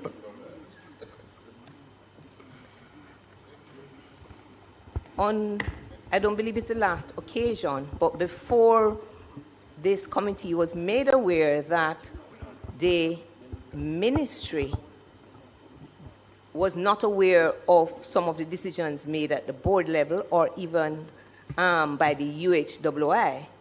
So you're saying there are no changes, so the circumstances remain. That's what you're saying, PS? I'm saying I'm not aware of any changes since I gave that update. Very well. Member Bunting, then Member Corporate. Yeah, two questions for Mr. Benjamin. The first is a follow-on from Ms. Miller's question. The stripping of the containers, many importers don't have an approved site, so they would have to use a third-party site to strip the containers. My understanding is the stripping process is really customs confirming that what is on the declaration is actually the goods in the container. That's correct. But once that is confirmed, that's, in a sense, the end of customs rule, because those goods can then be transported anywhere thereafter. You're correct. Okay. The second question has to do with what I think you said you surmised that the declarations were signed in blank ahead of time. Special declaration were pre-signed. We surmised. You surmised. Assuming that you are correct, would that, well, at a minimum, I mean, it would mean an entire collapse of the controls in U.S. procurement system. But would that not be fraud if somebody who is no longer in a post or no longer authorized, their signature is used to clear or to make a declaration as part of the clearing process for a shipment? Well, given that I'm not a police officer, and I know that this matter has been investigated by other eminently qualified, like MOCA, the Revenue Protection and so forth, I would leave it for them to determine if it is fraud. But we just point out the facts as we see them, that this seemed to have been signed in the absence of the CEO being in the position at the time when the goods were imported. Okay, I thought customs had a enforcement unit or a investigative unit. We do, and as I said, I would not conclude fraud. So we are working as we speak with the Revenue Protection Division, and so other works continue. But I couldn't come here and say that we have concluded that it is fraud. Okay, let me ask you then. Is this a practice at UE for CEOs to sign blank declarations to facilitate importations like this? I have not done any, and I cannot say if the previous CEOs did the signing of blank declarations.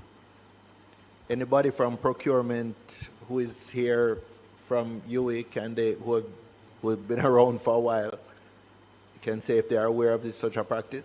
No. But it certainly wouldn't have been authorized by the board. No, well, as I shared before, the use of this tax exemption status, all the records indicate that these things were not brought to the board for any approval or for their knowledge. Okay, thank you. Member Corporate Finn. Thank you, Chair. Just to go back, I also wanted to find out the shipment for Jack then. What year was that? And was that the signature? You mentioned Mr. Allen's signature. So I'd want to know what year that was. Also, with all that has happened and come before us and the nation, I wanted to find out from Customs, what do you have in place now? Because as you said, you're not aware, and it's not really for you to know when a CEO leaves. It's really for whichever company to send that directive to you, to give you, provide that information to you to say, how are you going to, or how do you plan to go forward to cover yourself as with this now being in the public domain, as far as, you know, making sure that there are no pre-signed documents at the customs, and also to verify, to make checks, to make sure that whatever is coming from UHW or any other company for that matter, who has tax exemption, to make sure that it is the CEO who is now in place, that's the approved person. I want to know, just to go forward, as to what do you now have in place at Customs, and again, the year that Jacqueline's shipment was cleared with Mr. Allen's signature on that. The year was 2024. In relation to and that, Mr. Allen left when? 2022. So Mr. Allen left in 2022. However, and you're talking 2 years. So that is why it's important for me now to find out that overlapping. Right. It is very important for the nation to find out. Because did UA make any other purchase during those years with another signature on? That is concerning. Very concerning to me, and it should be concerning to the nation. Because if you're talking about 2022 and, 2024 with other signatures there, I mean, this is very serious. And so if I would want to know, what do you have in place now at the customs? Because we need to protect our board. We need to make sure that that is protected. Right. So in regards to UA, we are well aware as to whose signature to look for now.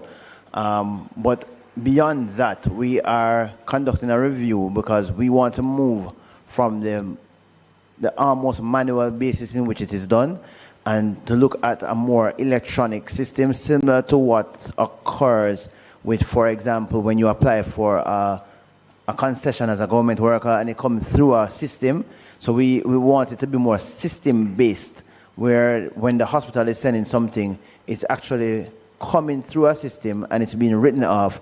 That way, in terms of even for asset management and so forth, the Ministry of Health can know exactly that the hospital is buying these items. They can have a real-time listing of what is being cleared through customs, and so will the Ministry of Finance as well. So the recommendation that we are going to be making is that we're going to be looking to move towards an electronic interface, because we do have a SCUDA system which allows for electronic interface. We use it now for our licensing and permit regimes.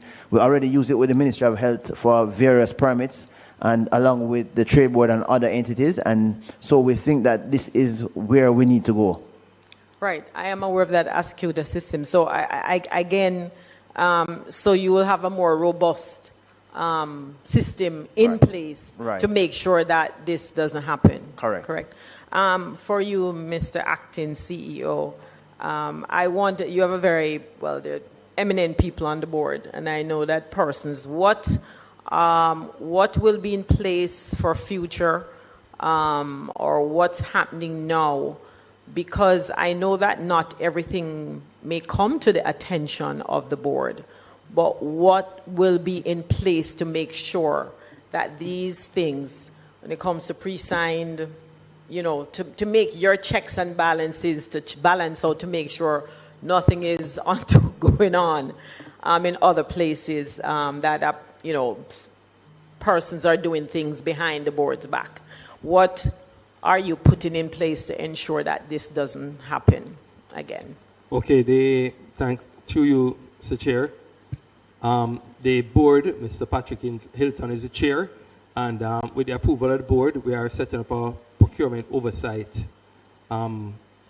systems within the board to look at various things, including that, and they are supposed to be putting together the terms of reference, in order to have a greater oversight by the board of the whole procurement procedure, the whole procurement of items on an ongoing basis. Okay, thank you, Chair. Just a question. Is the tax-exempt status allowed where a government entity, ministry, agency, or department is the importer, but it is procuring those items through the award of a contract to a private entity?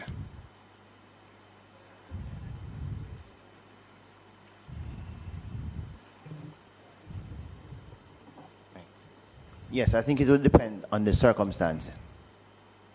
So you could have an instance where you have one entity that is procuring for the government, and based on the nature of the tender might say, we need somebody to import this item for the ministry. And so it's different it's different against you selling an item. So if you're selling the item and you're importing it in your name to sell it to the government, then you ought not to be using the incentives of the government. But if it is that the government has recruited you to get an item on its behalf, it's a bit different.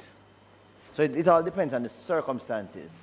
Because what you don't really want is a situation whereby you put out a tender, one person bids, and they bid with the intention that I intend to use the tax-free status. The other person bid with the intention that I know I have to pay the requisite duties, and so therefore the bids are out. And then at the end of the day, one person take advantage of the fact that they don't pay the taxes, but still charge the government the same amount as somebody else who would have paid the tax, or just a little bit below, and the government end up being the net loser. Okay, thank you. Member Clark, and then Member Seawright. Thank you, Mr. Chairman. Through you to Customs. This shipment, Jacqueline, did it came in without a permit?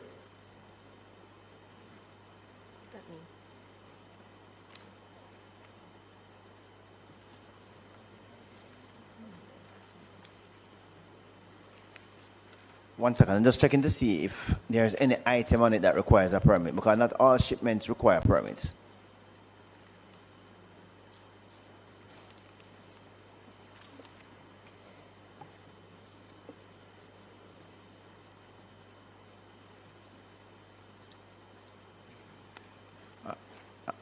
Based on the scan of looking at it, we're not seeing where a permit was required for any of the items.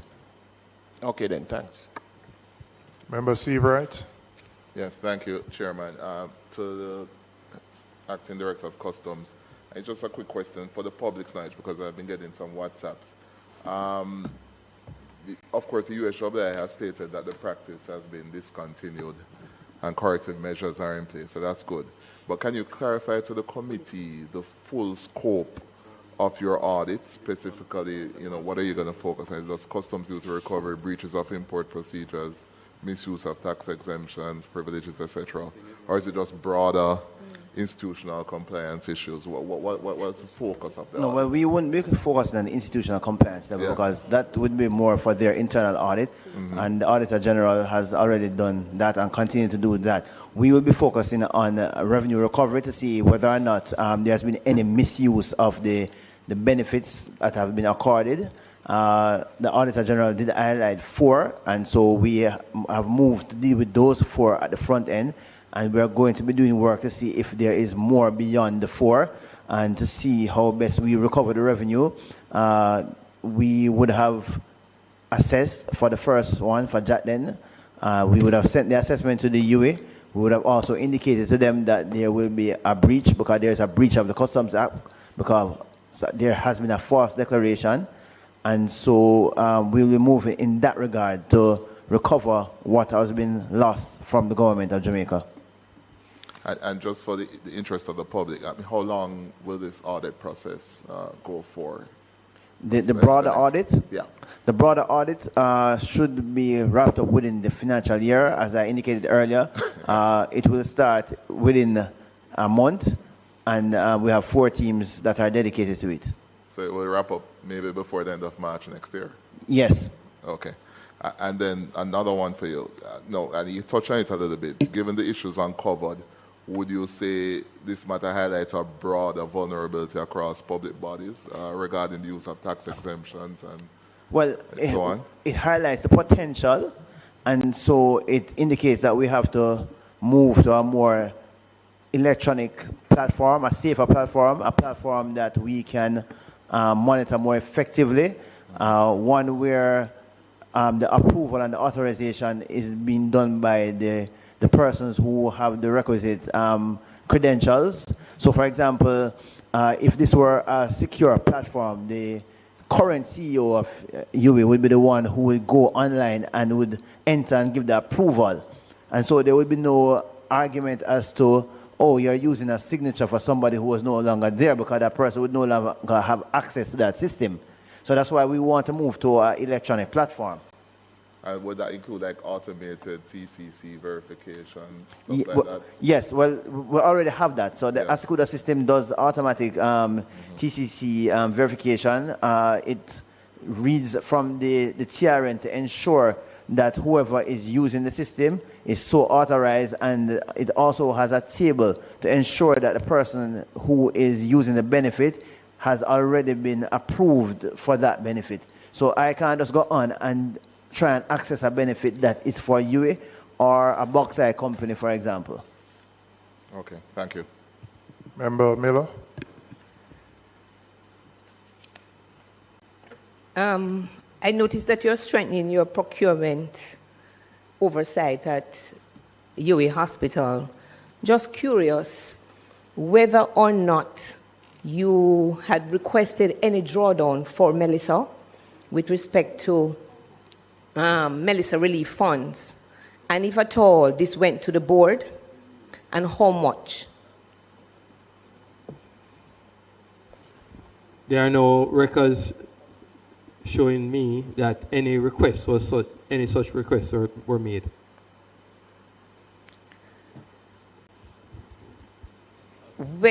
So you're saying that no request was made to the board to assist with? I cannot confirm at this time, but I don't have any records of a request on the board for that. Mr. Chairman, it's interesting that the CEO would say that, as I was made aware that there was a request sometime in November for Melissa relief funds, Mr. Chair. So I'll allow the CEO to probably do his checks.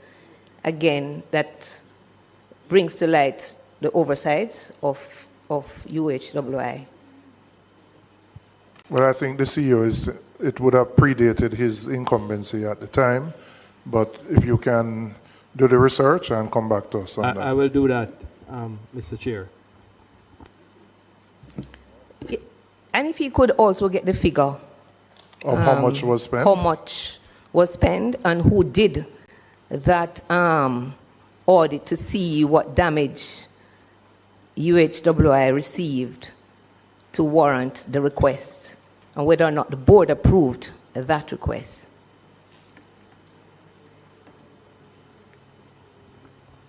There was an assessment of the damage, but in terms of the request, we are not aware of a request being sent to the board. But we will Do you know how much the assessment was, and who did the assessment? I'll get that figure By the way, Mr. Chair, you will see from even our response with respect to the flooding, that the one that took place under Melissa, that was actually, the repairs was actually done by a maintenance contract that we have with a third party. It was done because while the impact was severe, the work was actually a minor work. It was like the felt had lifted and the person was able to put whatever under it and seal it back. So it wasn't a major work, but it had a serious, very serious impact on the storage. Just to clarify, you said it was it was severe damage. But it created, the impact was severe, but the work itself to deal with it was a minor repair. That would amount to about 1 billion? No. Okay. Just verifying. We gave it in the response. It was under, so there was someone contracted to do preventative and maintenance work on the property, and it fell under that. And that was like approximately, for all of that, each month, like $1 million, just over $1 million. Would that have gone to the board? Oh, no. Just to procurement? Not for those small amounts. In fact, it didn't really go to procurement because the person repaired it under the normal monthly maintenance and repair work. As I said, while yes, the flooding was serious, the actual repair was really a minor repair.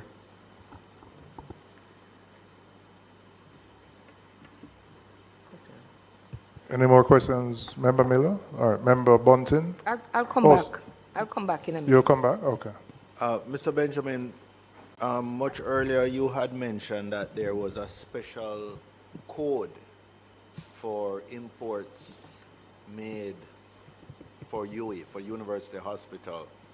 And I want to ask you, I know the Asicuda system has been in place for some years now, and so all your import records should be digitized and real time, essentially. Is there a way for the public to get the customs import information? So if, say, I wanted to look at a particular tariff code, medical equipment, for example, or livestock feed or cooking oil, is there a way that the public can access those? I'm not talking importer-specific data. I'm talking just the broad categories of imports under the respective tariff codes. Is there a way for the public to access that? Statin. So we do a data dump to Statin because they generally provide that as a service. So if I wanted to find that specific information, Customs provides a data warehousing at Statin, and Correct. I would have to go to Statin and pay Statin to get this particular information. Yeah, I think they charge a fee, but yes, Statin is the one that provides to the public. And how current is this? Well, we do a data dump, and it's supposed to be very real time. So like each month you would do something. Yes. So if I wanted to say January to March, imports of medical equipment, or medical equipment more specifically for UE, I should be able to get that Well, from I Statin. don't think you'll be able to see for specific importers. But you'd see the category. But you can see the category. And I only asked for UE because you said there was a special code for UE. That special code is an ANC code. So it's an internal code that is utilized for custom purposes. You have them specific, like to the health sector. There are different H codes, H1, H2, up to H25. For manufacturers, they have like R1, R2, up to about R35. And so they utilize them, and each one of them indicate the specific benefit that the particular importer can get. Okay, so that's for unique to the importers. Right. Right. So if you wanted to know, for example, how many shoes were imported, then you would go to Statin. They would look for shoes because they can look for the item, or if you have the HS code, which is the harmonized system code, the tariff code, you could tell them a specific tariff code, and then they would be able to to tell you that you could actually get the tariff codes from our website, because we do have that listed on our website or on our customs app. So why you don't just have the information on your website? Why, I don't understand why you have to send it to Statin, and then the public would have to go to Statin. Why not just get it directly from the source? Well, I guess it's something that we could discuss with our parent ministry, but Statin is the nation's agency for statistics and data in that regard. And publishes it years behind when it's not really very useful. You are collecting the data real time. Right. That's what's useful for planners, for private sector people, etc. So why I do understand this bureaucratic approach. You have it digitally available. You have website. You're already publishing the codes. I don't see why you can't publish the import volumes at CIF values or whatever. Or so that would be very useful information to both private and public sector planners. We understand, because I know Asikuda can give you the data very quickly. You would have seen how quickly we were able to give you the 10 years of data that you requested for UA. Because we do have it, it's digitized. It's just a matter of data mining it. So we can data mine to specific things. We can data mine to commodities. We can data mine to commodities from specific regions, from specific importers, from specific industries. The system is really a very, very, very good system. It is, and I'm impressed with the capacity of the system. I'm just saying, if it has that capacity, why not make it available to the country? I mean, it will be very useful information for all types of planning, not just government planners, private sector, people doing market assessments. Remember, customs, we are civil servants. We serve, and we serve according to rules that are laid out for us. Okay. Just a quick question. Are you, on the audits that you're about to start, are you collaborating with TAJ in the particular exercise? Well, you're doing a number of things, and not just the specific three companies. Right. So we work with TAJ on various audits. We do have an MOU with them. We have not sat down to speak specifically about this, but we do work with them especially when we're doing large and complex cases. Okay.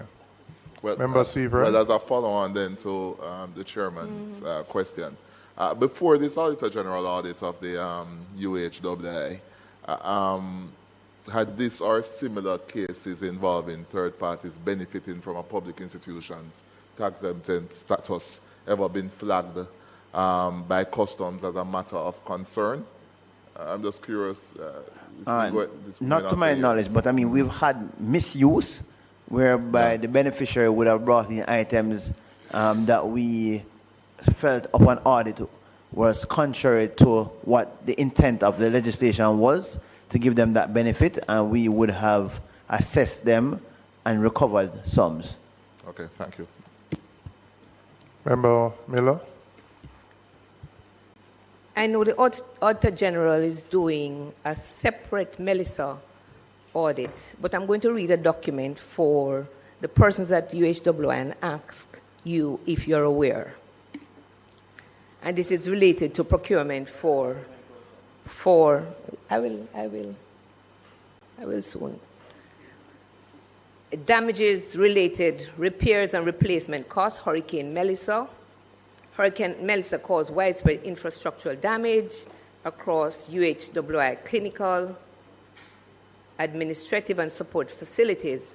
The storm compromised structural safety, interrupted operations, and rendered overall critical areas non-functional. Immediate repairs and replacement are required to restore full service delivery and ensure patient and staff safety.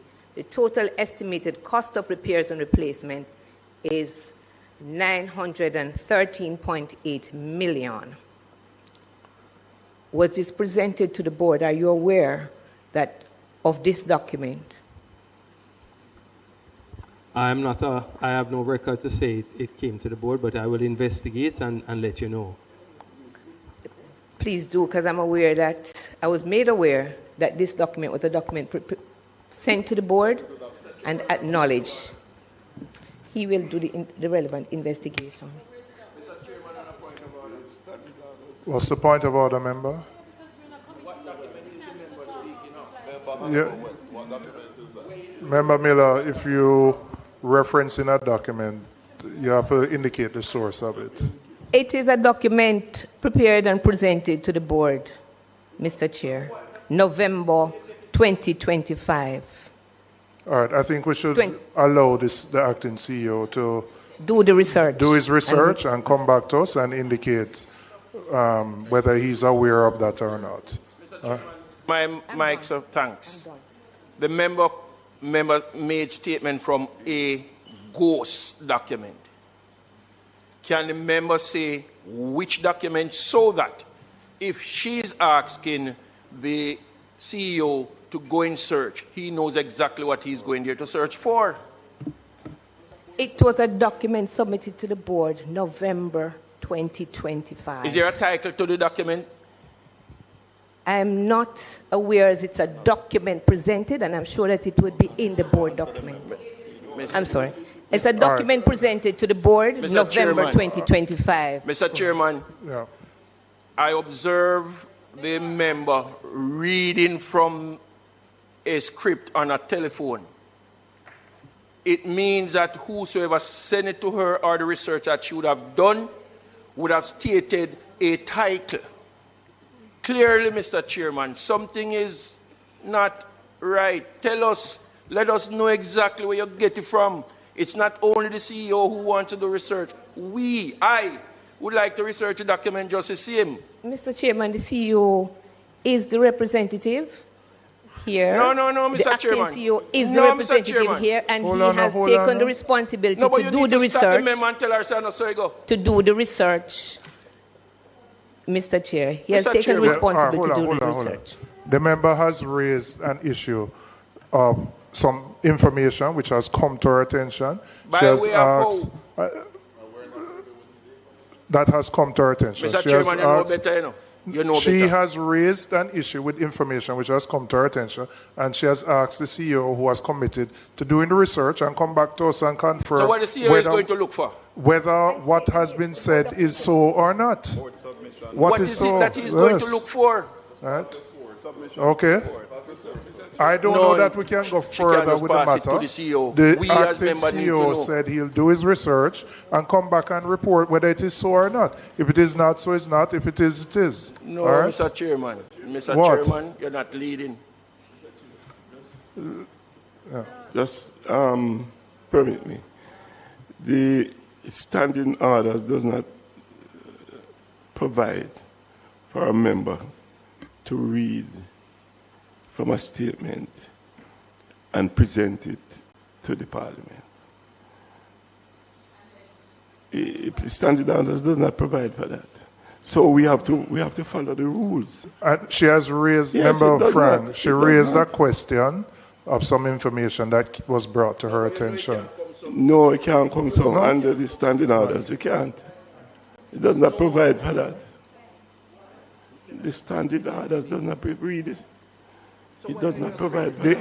The issue that was raised related to some post-Melissa. no. Hold on. The issue that was raised related to some post-Melissa expenditure, as I understand it. The member has asked some questions, right, based on information that may have come to her. This acting CEO has committed to, he's not aware of it. He said he'll do his research and come back to us.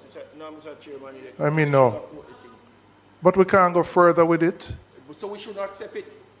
Accept what? We have to be guided But by the she has standing orders. asked questions related to, she has asked, board, that's what she has asked. No, you are saying it the correct way.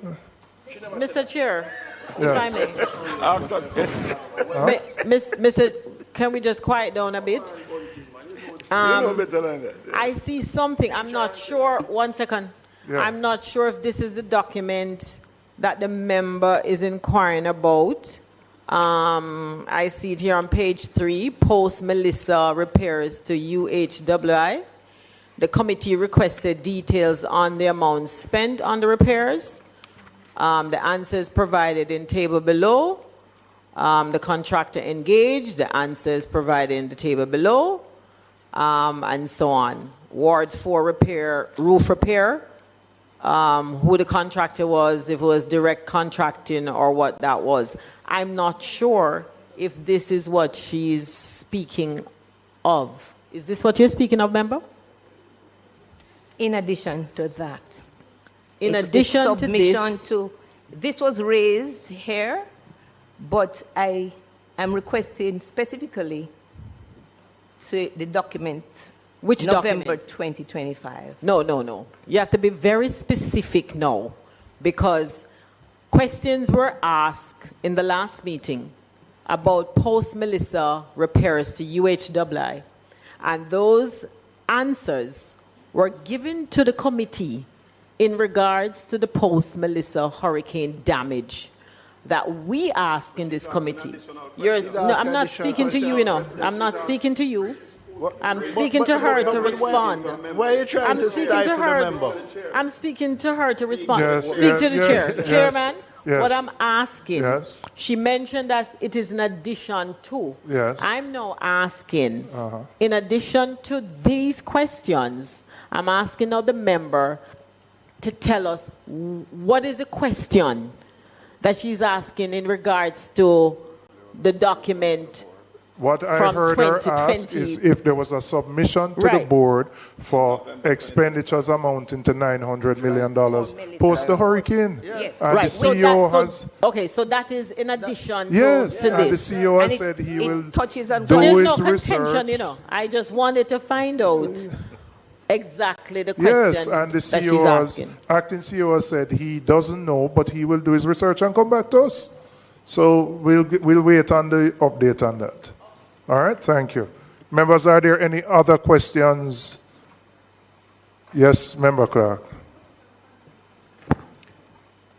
Through you to customs.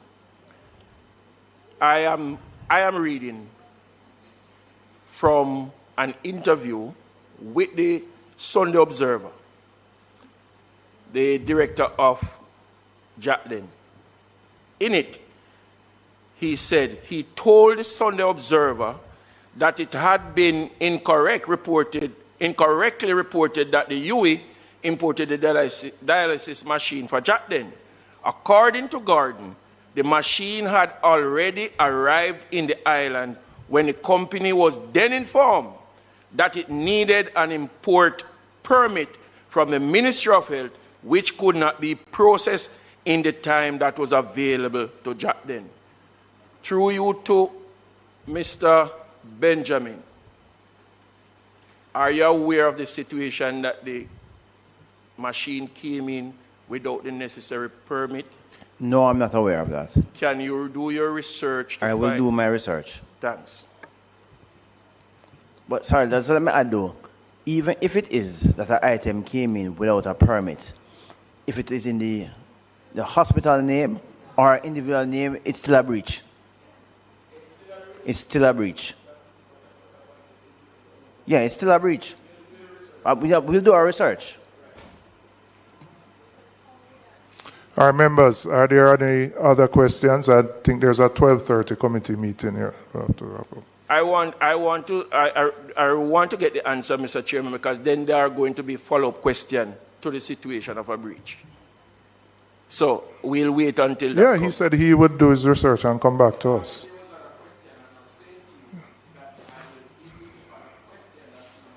Okay, all right.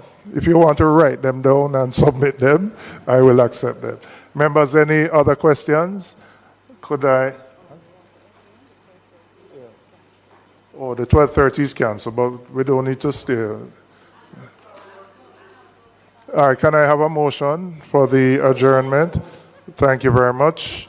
Thank you, the public servants who are here.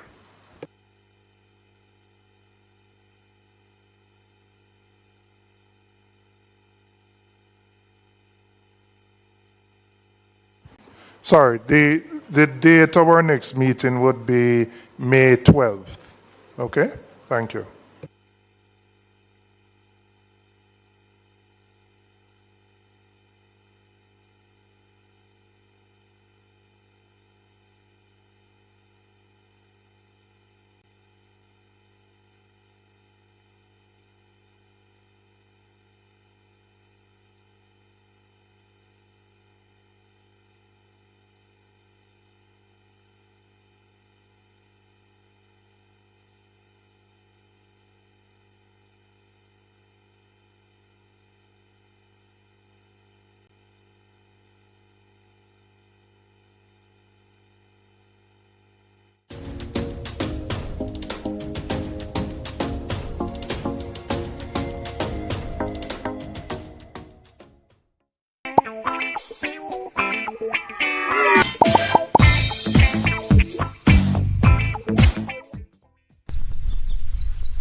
Give yourself a fighting chance. Wear an approved helmet. A message from the Road Safety Unit in the Ministry of Transport and Mining. What's the state of education in the digital age? Find the answers in the new season of Piccadilly Talks, Wednesdays at 6:30 p.m., right here on PBCJ.